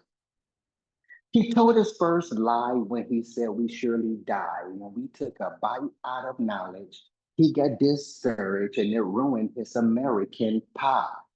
Then created religion, made himself a god, then proceeded to see little white lie. Also, Kelly the little girl, Pop goes to Christ and had nerve to tell me I must die. I did what I was programmed under protest, watered those white lies, blossom, consciousness arrest. 2,000 plus years later, it's the same program and niggas is still under arrest, but it's their own will. So I'ma just chill, sit back and watch and eat my meal. Don't ask me for nothing. I already died for y'all. What else do you want from me? Not doing that again. You said you want to be saved, but look at the way you behave. Besides, I'm not in that game anymore. Talk to my dad. I wouldn't recommend it, but you've been believing. I just have to live it or be deceased with it. Whatever you want to call it, I'm taking pretentious. Oh, and thank you for your souls. It's going to be a hell of a show when I come back. Revelations. Thank you. Thank you so much, Donnie. That was amazing, very powerful. I love what you shared. And as always, it was like I was at a concert, so I enjoyed that too. So was there anyone else in the Zoom that wanted to share one more poem before we begin our Q&A? Okay. Well, I appreciate all the things that you guys have shared so far. I got to become familiar with some new poets in-house as well as in the Zoom. And we're going to go ahead and start with our Q&A. This is my first Q&A with Nervous Ghost Press, so we're going to learn together. And let's see how we do this. We're going to arrange some chairs up front for anyone that wants to participate. While we're getting that going, I'm just going to share that I will be at the Los Feliz Writers Fest in August if you guys want to come through. I will also be at the Mobile Data Mag open mic on August 17th, and I will be doing a Voices of Color interview on the LA Poet Society's IG Live if you guys want to tune into that the last weekend in August as well. So yeah. Cool. Thank you. So I'm gonna turn Jennifer. I'm gonna turn you off, and then everybody on Zoom, I'm gonna pop back on with all of you, and I'm pretty sure we have a studio camera and a Zoom camera, so we could all be on the screen together. And so, just very quickly, if you're on Zoom, don't do weird things because everybody will see everything. But I need to turn myself off of one camera. Hold on, I have to do this every single time. Turn myself off, and then I need to do that, and then pop up on Zoom again. And then there we go, gallery view. And on this screen, it's in the meantime, while I'm figuring this out and while we're setting up the chairs in the studio, connect with us. It's on the screen now. Instagram, Twitter, Facebook, YouTube, www.nervousghostpress.org. If you are interested in being a guest MC, hanging out at the space, hosting a workshop, having a workshop, any other kinds of events. Maybe some other people on here will tell them about future events, perhaps, or past events that were awesome, or future events that will happen at some point in the future. Just send us an email, ghost@nervousghostpress.org. Okay, so if anybody is here and would like to be part of the Q&A, go up there and sit in the chairs. If not, stay where you're at. I guess can't really do it. Can't do much more than that. All right, I have a, let me see, here it is. Okay, I think this is going to work. Okay, well, I got to turn on the, wait, button. Uh-oh. Oh, it was the wrong one. Hold on. Let's see. Just goes on for infinity. I'm going to figure it out. Wait. Oh, here it is. Sure Okay. You don't want to be a part of this experience? Got it. There we go. Sit. I did it. Sometimes talk, maybe. All right, so the way that the Q&As worked and the way that I like the Q&As anyways is they're conversations with everybody about being a human to human, artist to artist, as opposed to a kind of manufactured, what is your process? And then, of course, we give the rehearsed answer that we all have. It's more of a who are you? And so these discussions are great, everybody, and they're always different depending on who is here. And so I'll ask the first question, but everybody can have a question. And then just, Jennifer, just kind of pass the microphone around, I guess, however it works. But for everybody, so as we're kind of navigating the space between virtual and in-person and then broadcasting it to other people, what's the difference between seeing people look at you while you perform versus staring at the little dot on the camera? And if it's not different, or maybe it is different, but what's your experience when it's a virtual kind of reading versus an in-person when you can see the people that you're speaking to? And anybody can answer online or in person. I don't know. I might go first because I feel like I'm on Zoom and I'm on YouTube and I'm in person and I'm looking every which way. But, I'm quite a multitasker. So I used to work virtually for a little while. So I kind of have like a lot of experience. But I think it's really challenged me to be engaging everywhere. So I'm looking at you guys, I'm looking over there at the camera, I'm looking up at the screen, just, checking in with everyone. So it really causes you to kind of be more hyper aware. I don't know. What do you guys think?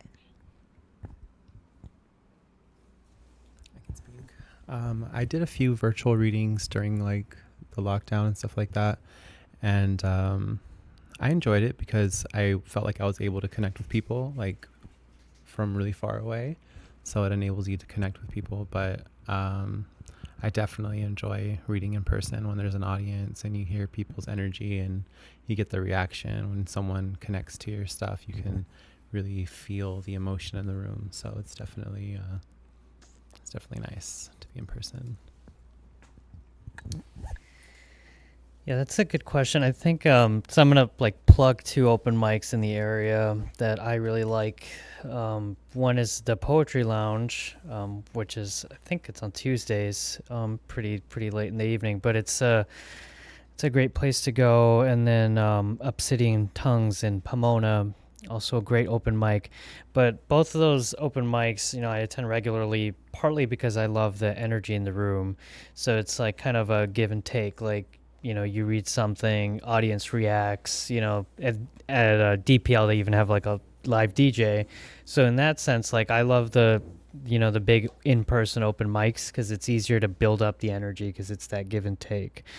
And I think when you're reading to a virtual audience, I think it causes you to kind of think about your energy a little bit more and like think about like how am I projecting? You don't have the give and take as much, so it's a lot more of you're much more conscious of your process when you're reading, and I think it makes me a better poet to do both. So it's pros and cons of each.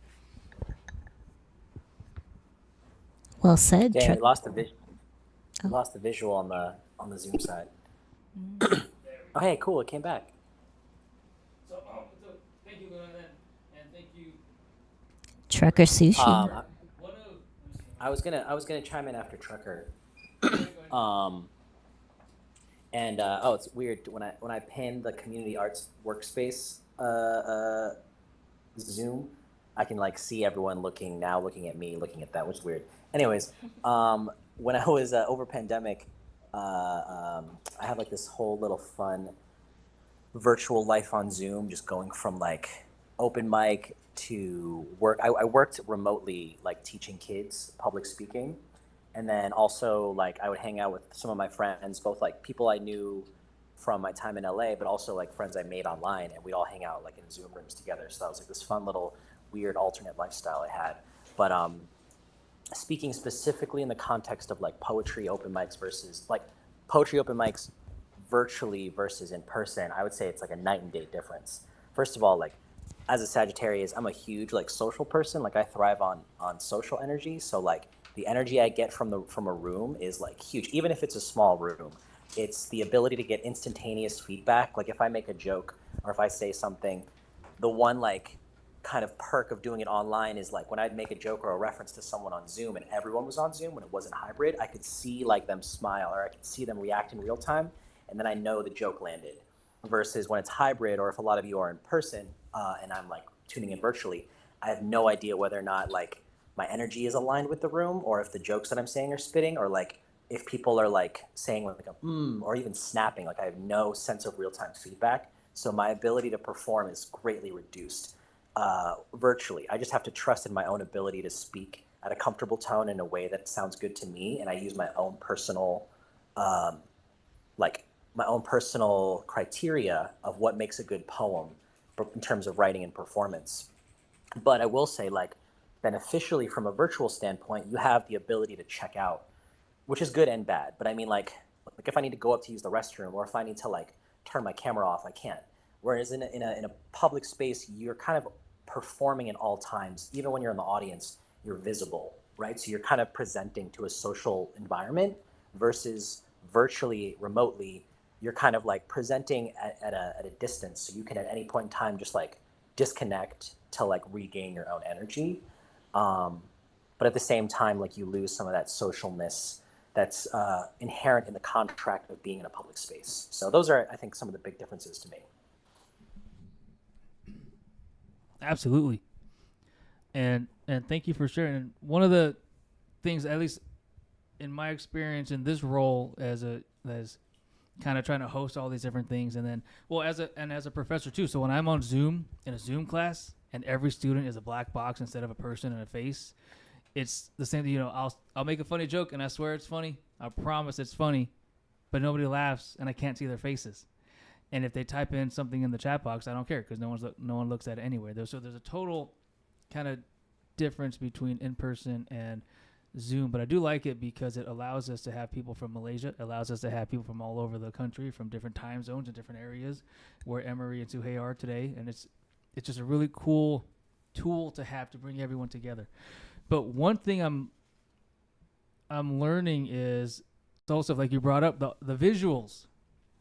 We have to figure like how can we see each other from wherever we are, and it kind of gives maybe a little credence to how much art is visual, how much is audio, and how much is just kind of everything in between. So sometimes if you're listening to something, is it the same as seeing it? Is it the same as being there and feeling the energy and the vibe and so on? But Does anybody have, and maybe Miss B or our wonderful guest MC can help with questions too, just conversations about art, about the power of it, the community, and so on. Why are we here, and what are we doing, I suppose?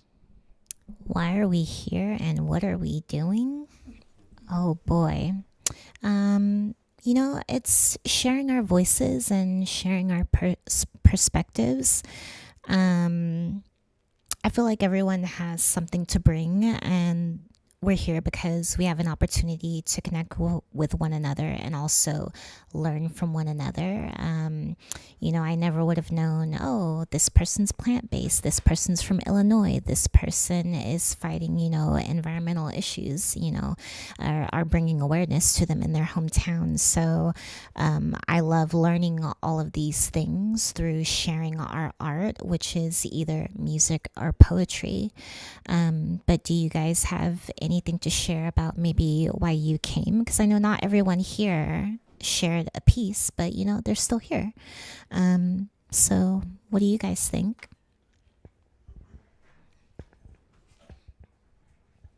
Any friends in the Zoom? Why'd you chime in via the virtual world?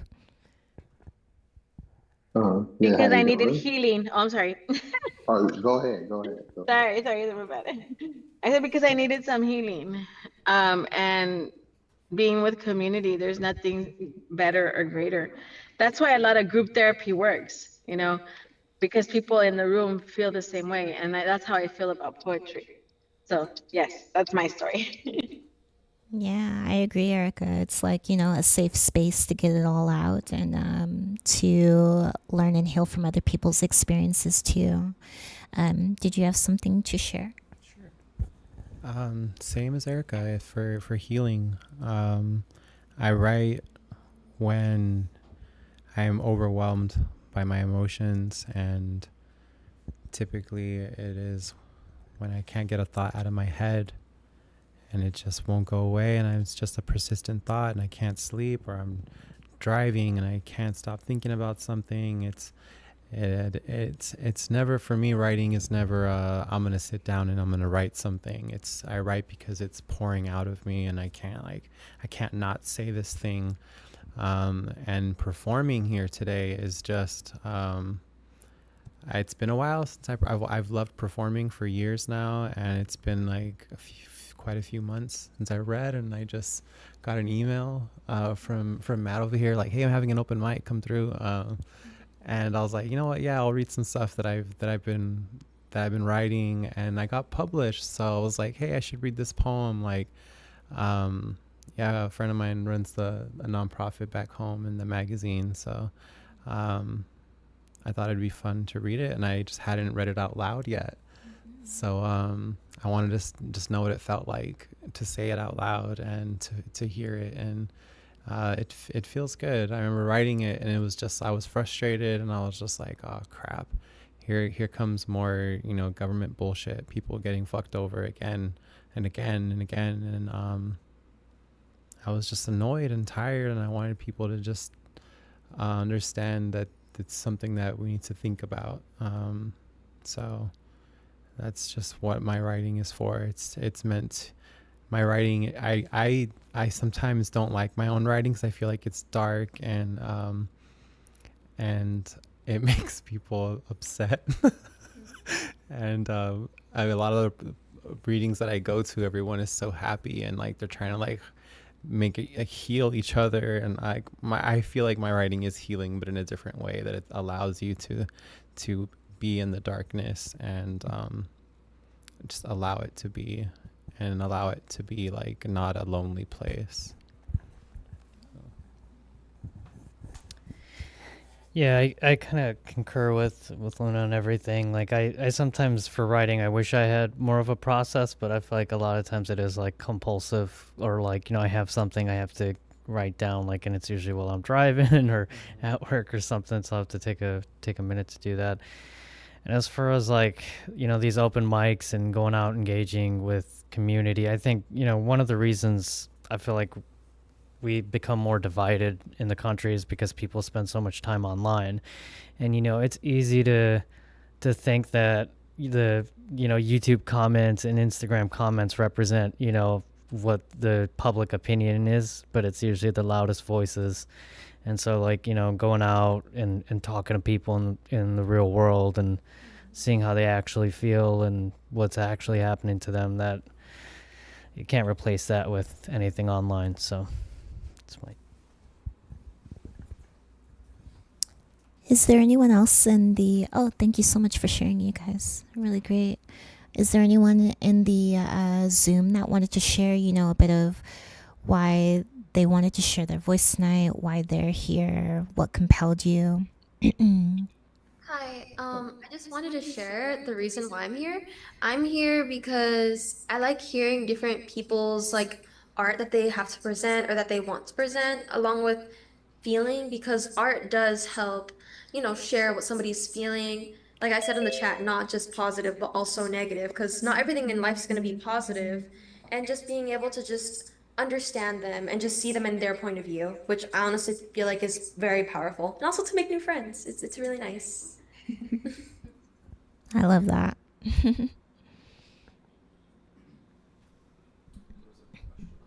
Julia, you want to read a poem?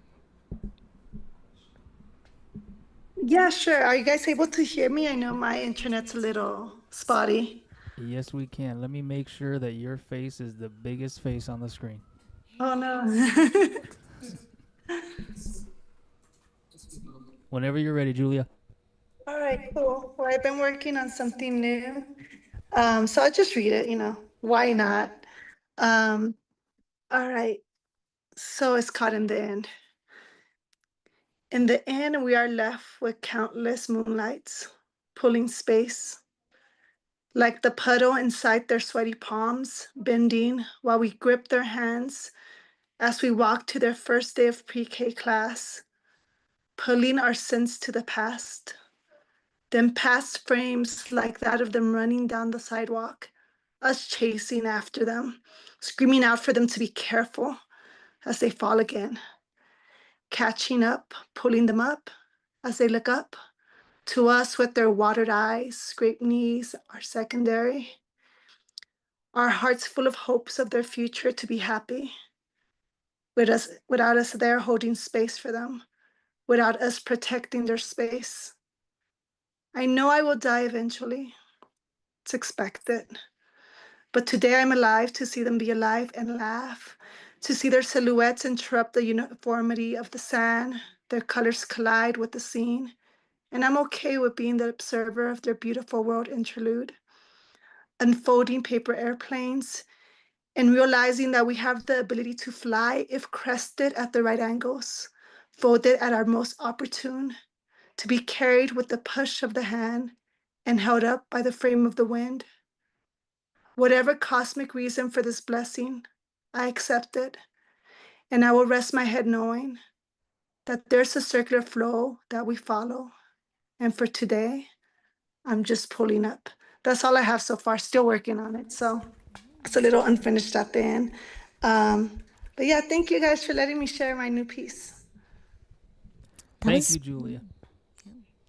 All right, so I have a question so another thing about virtual and in person before I get to the question on YouTube is Julia and I think a couple of those are you on vacation, I think, and you're still here. That's freaking awesome.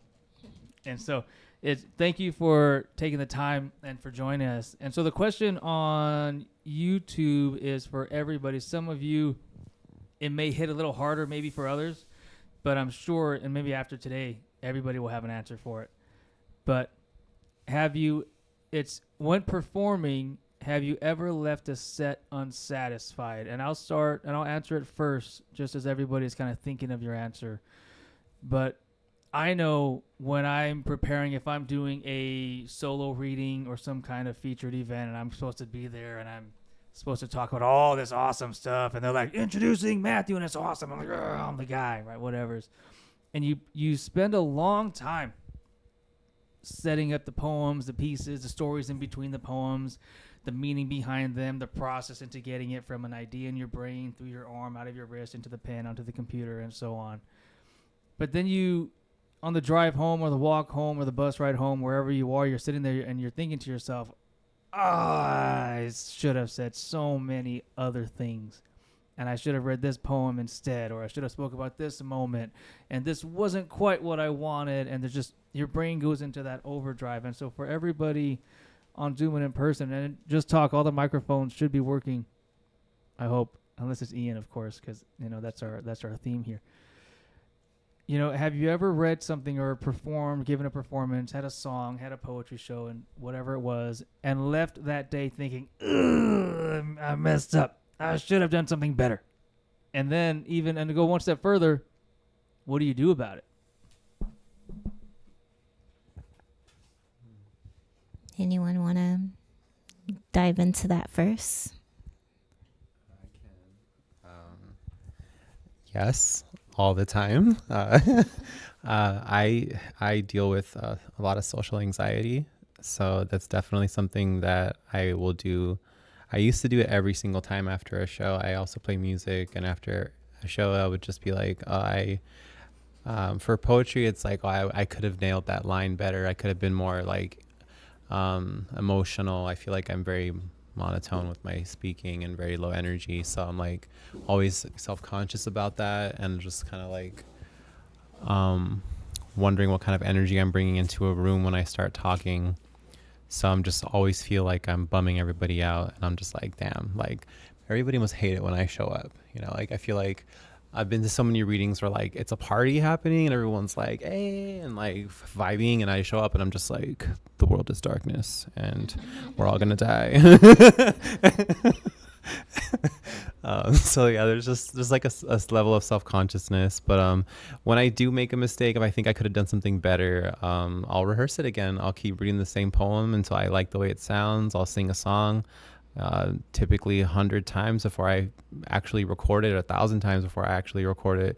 So that's what these open mics are for, to come in and perfect it and think like, oh, I really like the way this ending is. You know what, next open mic, I'm going to change the ending and see what kind of reaction I get. And you're really just perfecting your art and crafting your piece until it sounds exactly the way you want it to. And you no longer have that doubt, because like you're going to come in another time and you're going to nail it, and it's going to feel perfect. So I feel like it's just part of the process, going through that and just being like, oh yeah, I fucked up that one line. I could have done that better. And you go home, you practice it, you nail it, you record it, you watch it, you go, yeah, that's exactly what I want people to hear. And then you do it again. You just keep going. It's part of the process. Yeah, I kind of concur with that too. I think I always keep the bar low for any performance. I'm like, if I don't throw up or pass out, then it was a success. And I think, in terms of times I feel like I've been unsatisfied, it's usually when I'm reading something that is pretty personal, but I try to pass it off like it's not, like it's just another poem, and I just read it kind of monotone. I don't really get into it. And then later I'm like, man, that really did mean something to me. And I read it like, I'm reading from a textbook or something. So there's an old line from an Iron and Wine song that goes, you should always put your hand over your heart when you're singing. And I try to remember that now when I go up and read something that's meaningful. You sang the hand over the heart. It makes me think of that quote, guard your heart, for everything you do flows from it. So yeah, that really resonated with me. And also when you reflected about, how thinking about your work, how you can do it better again, or maybe if you messed up, not really giving up on yourself. It's very self-reflective. It's like you're always wanting to do your best. And so I feel like that resonated with me. Does anyone in the Zoom room want to comment about if they felt like, oh, they really messed up on a poem or performance, or, felt like they walked away not really doing their, 100%? Yeah, I'd love to chime in. Speaking also specifically from the context of doing a lot of slam, just in terms of coming up and getting like a lot of performance practice and experience, through that. And I think you might have been at one of the ones that I did last year at like KPS. I think slam is a Yeah. really like tricky thing to do sometimes because there's like so much that goes into like, oh, what happens when your poetry is now applied, or points are applied to your poetry, and the thought of like doing a poem you really want to do versus a poem you really think can do well. And I've gone in through like in my own inner demons of like, oh man, if I had just done this poem, or if I just chosen this instead, like I could have done better, I could have gotten further, I could have placed better, yada yada yada. And I think that's something that I've had to struggle with a lot in terms of competing. But even outside of that, I think that like there's there's a lot that I think about when, especially when I'm traveling, because in LA, I feel like it's tough to do pieces without like a lot of inherent bias when you walk into a room where a lot of people already know you and already have their certain like opinions about you. The best place I feel like to get to showcase new work is on the road. And I think it's a struggle to, again, also pick pieces that are either new and novel, like that are fresh to you versus like, oh, you know, especially speaking towards, I'm sorry, I don't know the last person that spoke in person, where they were saying like, oh, like everyone's really high energy and then I'm doom and gloom, everyone's gonna die. Like that's so real, right? When there's a precedent set for like, oh, everyone's doing like funny pieces and I really wanted to do a personal love story, or like everyone's creating this energy and I don't know if I want to like match that or not, or I feel a lot of pressure to do a poem that I think is very popular that people will like versus a poem that's authentic to me that I really want to say or that I've been meaning to say. So yeah, I think that like to answer Matthew's second part of the question, letting go of it and just being like, whatever I share is what I meant to share is part of my way of coping with that. And just understanding that like, as long as like one person heard me and as long as one person like felt the poem, even if it's just me, then the work was done. So I think that like, that gets me out of my head a little bit, just knowing that like the work meant something to someone, even if they didn't say anything about it. So I think that's how I like live with the choices that I make. But yeah, anyways, that's just my thoughts.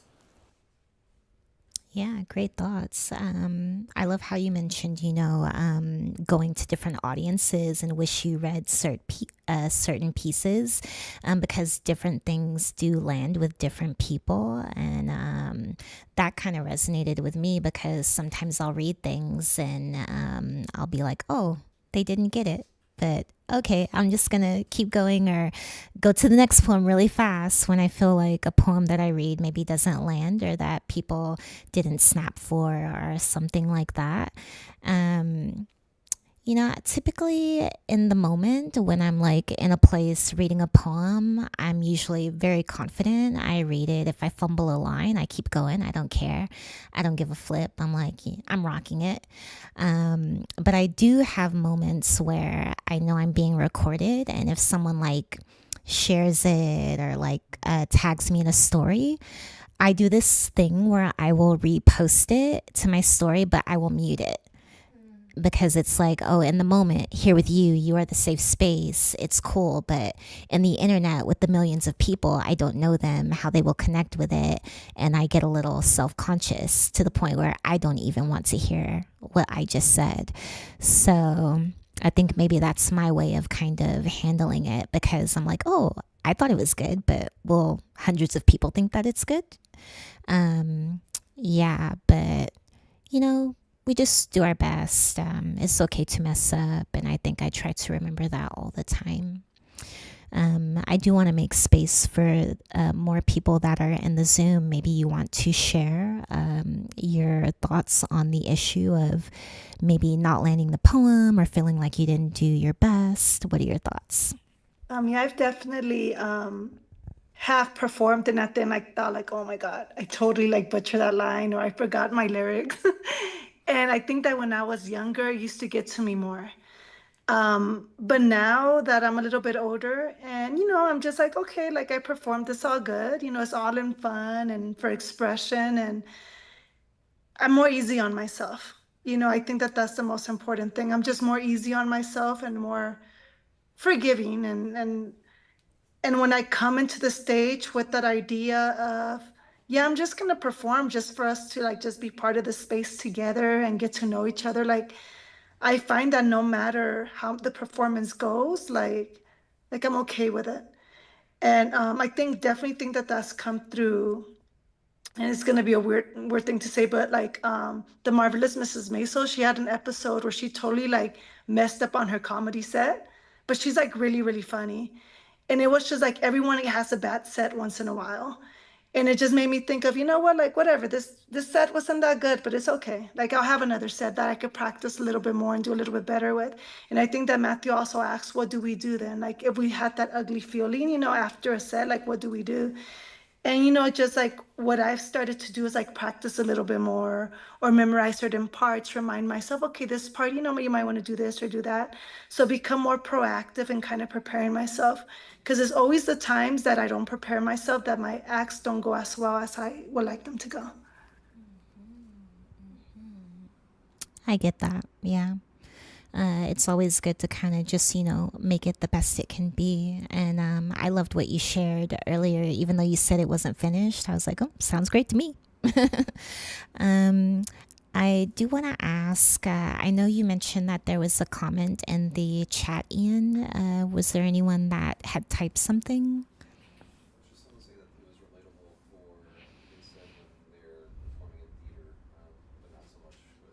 Okay. Yeah. Ian was saying there was a comment in the chat about, you know, performances and maybe not feeling 100% related to theater performing as opposed to poetry performing. Was that Alicia? Did you have your hand up in the Zoom? Did you want to share?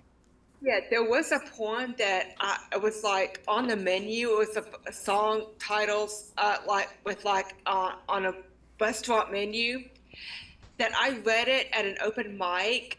Afterwards, I'm just like, didn't really read that. It didn't really perform that well. That on paper it looks fabulous. It's great. I love it. I love it on paper. But just like reading it out loud, I'm just like, it didn't work for me.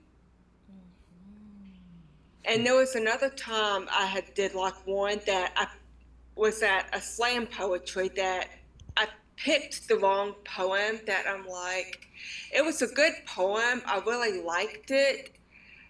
The audience seemed to like it, but I'm just like, it really wasn't quite the right poem. Yeah, I feel like sometimes we never really know until after we share the poem and then we experience it with everyone else. It's like the risk we take as poets and readers, you know. We have a discovery each time we share. Yeah. I was thinking, you know, we're here at Nervous Ghost Press, which is our #1 open mic every month. But we did have a couple of people share other open mics that they like and that they want to return to. And this is one that I have returned to on more than one occasion.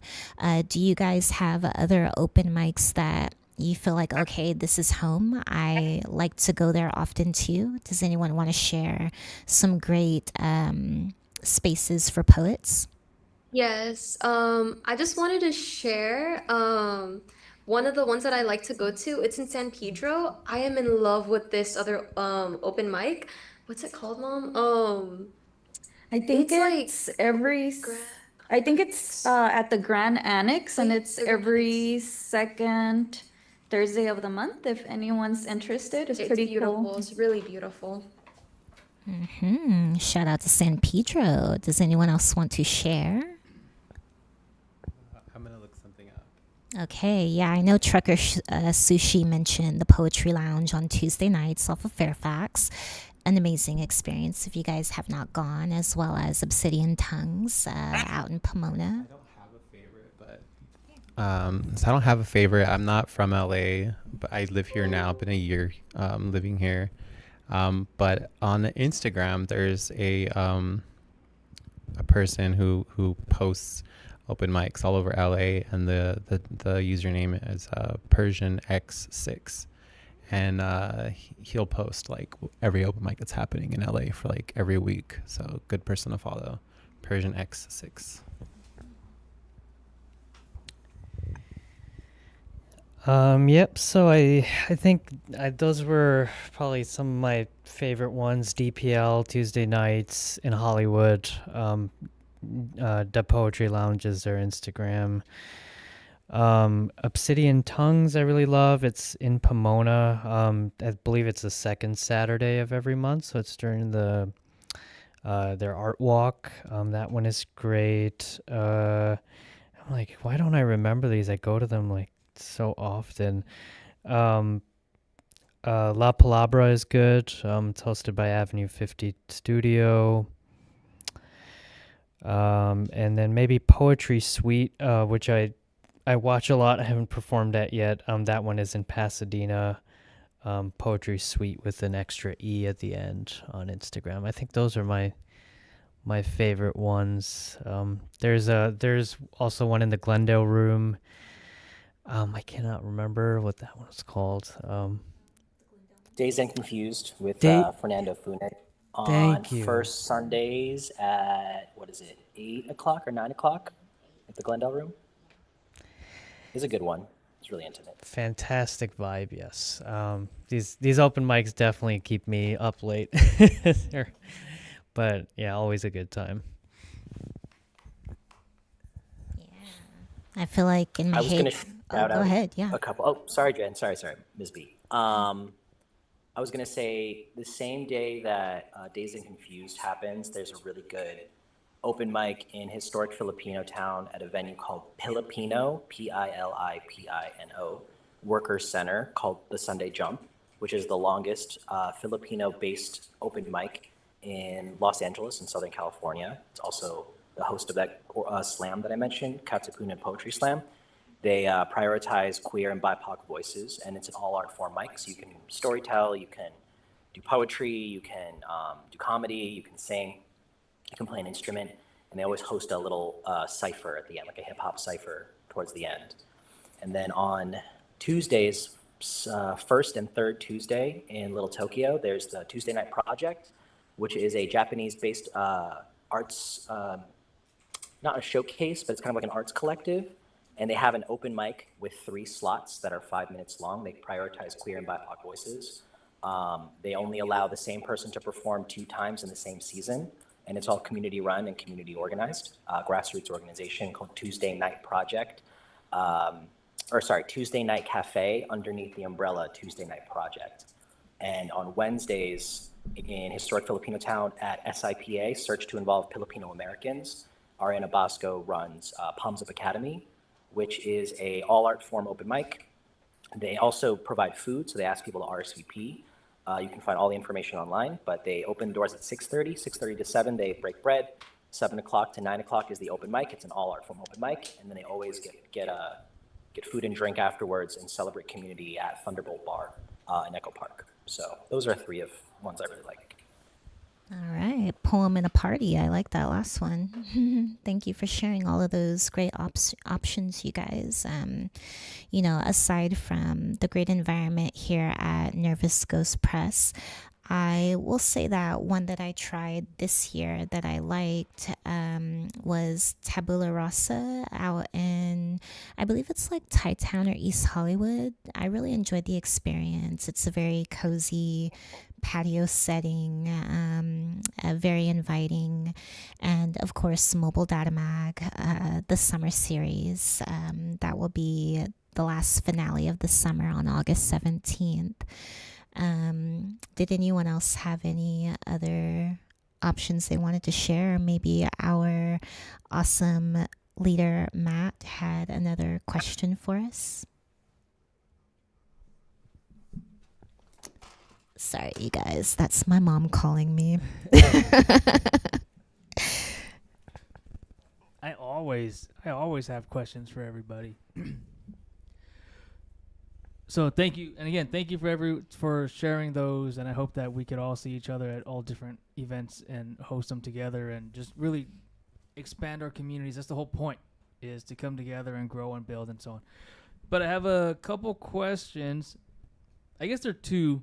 Solstice, you kind of inspired one question, and then one of the other ones is something I always think about. And so the first one is, I'm just going to combine them, and whatever speaks to you, you can answer or ignore. Right? Everybody is an adult. But where? So the question is, where do you write best?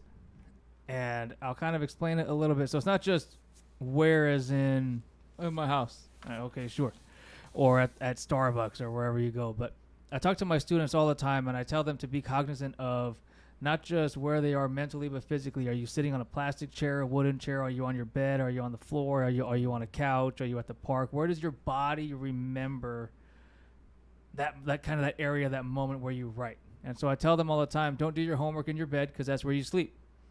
And so you're gonna sit there, you're gonna start doing your homework, and then you're gonna get tired. Why am I getting tired? Well, that's because that's where your body goes to sleep.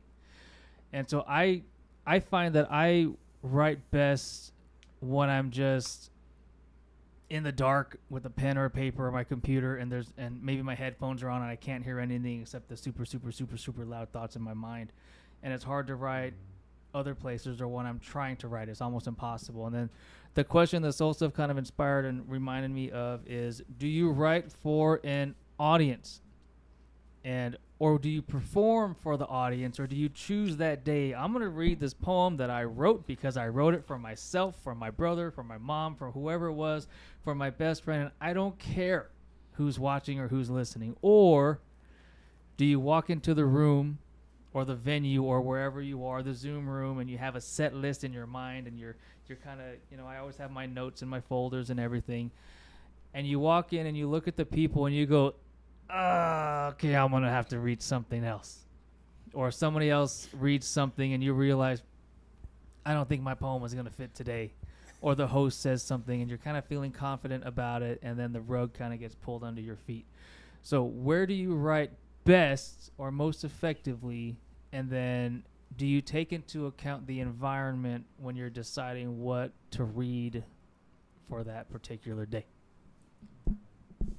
Yeah. Did you want to go first? Yeah, it's a lot of questions, but yes. Yeah, definitely the place where I write the best. There's two different places that I can think of. I like to listen to music a lot of time. Like, I'm a musician. I just love finding inspiration from music. In movies also, especially like vintage movies. Just the aesthetic that I get, but typically like really heavy, like punk, metal, like something that's really angry, that like you said, drowns out the thoughts in my head. And then I won't be consciously like thinking like, oh, I'm gonna write today. Something just pops in my head and I'm just like, oh, like I get inspired and I want to say this. And the other place where I get inspired is in nature, when it's really quiet and very still. If I'm at the beach and I feel very relaxed and I'm allowed to just be silent for a moment, and then my thoughts will come up, and then just words just start getting created in my head, and I start writing it down, and it just comes out that way. I'll have random spurts. Typically when I write, I usually go like, I'll write 5 or 6 pieces back to back to back to back. And it's just something that's happening to me at that moment where I need to say something and it comes to me. We mentioned driving being a one where you just kind of like, oh shit, you pull over and I gotta write something down. You scribble it down and you just keep driving where you gotta get going. I've definitely had it happen where I get to a spot and everyone here is a senior citizen. I need to maybe change my tone. I was going to do something really heavy, or it's all children. And I'm like, oh, okay. No cussing. Great. Yeah. So like, get the, tone it down a little bit. And I've definitely done both where like I have pieces, like I did a lot of poems about my grandmother after she passed, where I was like, I needed to I needed to say all these things, and I would cry as I said it, and I needed to just heal. So it was definitely very planned in that way. And I've had set lists where I walk to a place and I'm like, all right, I got 10 poems going to read. Like I've got an order that they're going to be set in. I've got like transitions sort of, and I've got like my pace down and things like that. So it happens. And then there's been times where I'm in the audience at first and I hear someone talking about something they went through, and I'm like, oh shit, they just reminded me of this piece that I wrote and I really wanted to say it now, like, because I feel like this is the perfect like energy for this poem and it belongs in this set now. So it does happen. You definitely mold yourself to the room and the people that are happening that are there and what's going on. So, you always want to, I don't know, as a performer, you want to like make the audience like you and enjoy your set. So if you know that they're all, if I walk into a room and everyone's, dressed a certain way or there for a certain cause, I'm gonna, not pander, but like just be like, all right, like, yeah, I want to get along with these people. So I want to try to do something that I know that they'll like. I forgot the rest of those questions, but. Oh man, that thing you said, Matt, about like your body being a certain way when you according to where you are, like that reminded me of like working from home during the pandemic, and I had a studio apartment, and I was like, my bed's like right there, and I'm like, man, this sucks because it's ruining my sleep, and I'm sleepy at work, like because it's really important to have that like separate space to do different activities. So I relate to that. And like on that note, like I feel like one of the best things I did for my writing was to write exactly after waking up. So like I'll literally, as soon as I wake up, I don't get on my phone. I like walk over to this like my little dining table, with like where I have like a little notebook and pen, and for like I have a little timer there, and I'll write for like 30 minutes at least. And it's been fantastic. I mean, something just about waking up, you have a lot of, it's very easy to kind of let your mind wander a little bit more. So that's been good.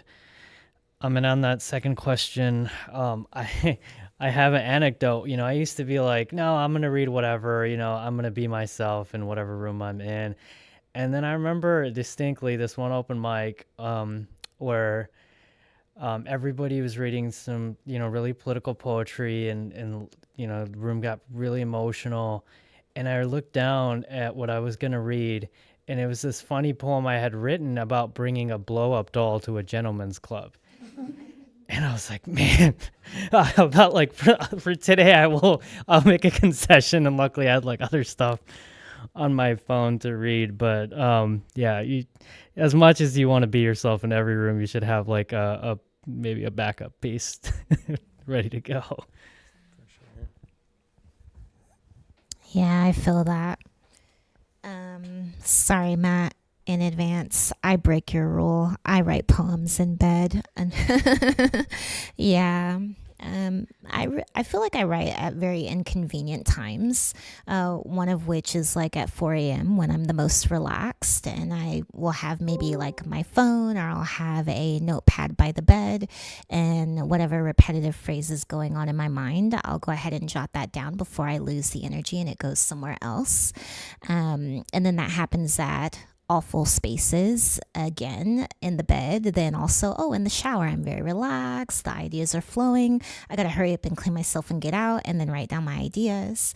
And then also I have like a very long driving commute for work, and so I will be driving like on the highway, and I'll be thinking of things and taking in the view, and I will have my phone, and so I'm like, okay, I have a little mount, I'll try to like type some things on the mount while I'm driving, so that I don't lose the inspiration for the piece that I can create or flesh out later.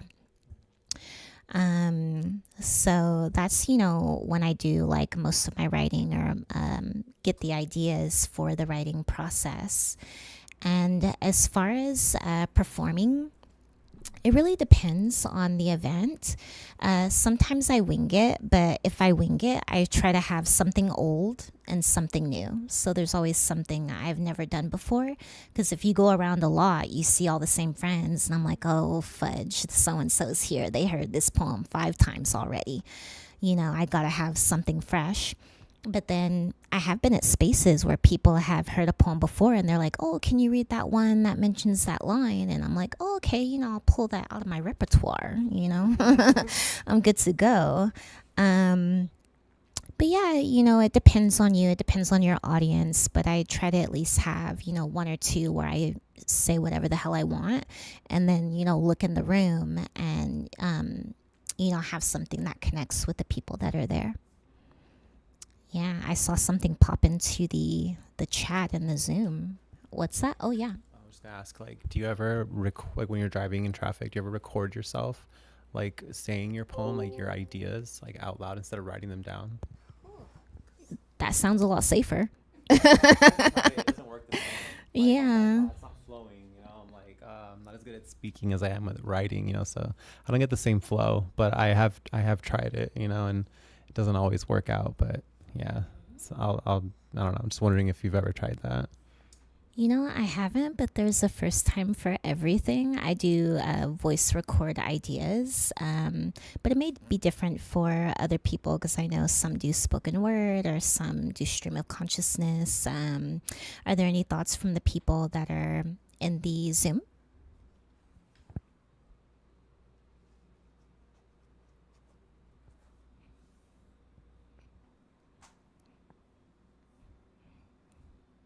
Yeah. Yeah, it's winding down, getting a little late. Lots to think about. Yeah. What do you think, Matt? Yeah. What do I think about? So I'm going to, I think, Miss B. Do you have any final questions? Not at the moment, but do you guys? Yeah. Okay. We're asking the people out in the audience. Yeah. I feel like, we've communicated so much, shared our work, shared our inspiration, and we've also shared this beautiful space online as well as in person. And I feel like, we're leaving so much more that we can hold on to so that when we come back to our next Nervous Ghost Press event, we can share that much more. Yeah. All right. So then I'm going to close us out. There's so many buttons on my screen. I'll show somebody anyways. So thank you everybody for sharing. Thank you for those who were with us on Zoom, those who had to leave a little bit early. I know it gets a little late. Some people were in other countries and other time zones, and we're so grateful that they are here to join us. And if you are in the area, always come to the space. We'll have vegan and gluten-free options and vegetarian options and all the other options. We have a toaster oven, and one of these days Julie's going to bring eggplants and we're going to roast them in the oven, right? Zucchinis and everything else. It's going to be great. For those of you who are interested in reading and performing and speaking and being part of this, just send an email, and it's always a yes. I'll send you the address. Just feel free to show up. We can have about 15 total people, which isn't too bad. It's pretty great. And then as many people online, of course. But if you want to read, always email. You are welcome. If you want to be a community guest MC, just email. Get your voice out. It's a lot of fun, right? Oh yeah. And it's a great way to practice just getting your voice out there, which is what I want. I want everyone's voice to exist and to be into the universe, speak it into existence, and so on. So I'm going to say thank you to everybody one last time. Give it up, please, for our fantastic guest MC. Everybody on Zoom will stick around as I end the live stream. And so I always put this scene, where is it? So connect with us, everybody who is watching in the future, all of our social media. Send a message. If you're really good at social media and you don't mind not being paid, because I have no money, but once I get money, I'll pay you. Then you could do the cool social media stuff, because I suck at it. I'm sure everybody here knows, but we're doing our best. And thank you again. We'll see you on August 30th. I'll send an email. I only send like 2 to 3 emails a month, so that's going to be one of them. And everybody in person, we get to hang out and have an after party, because that's what it's all about. And see everybody next time.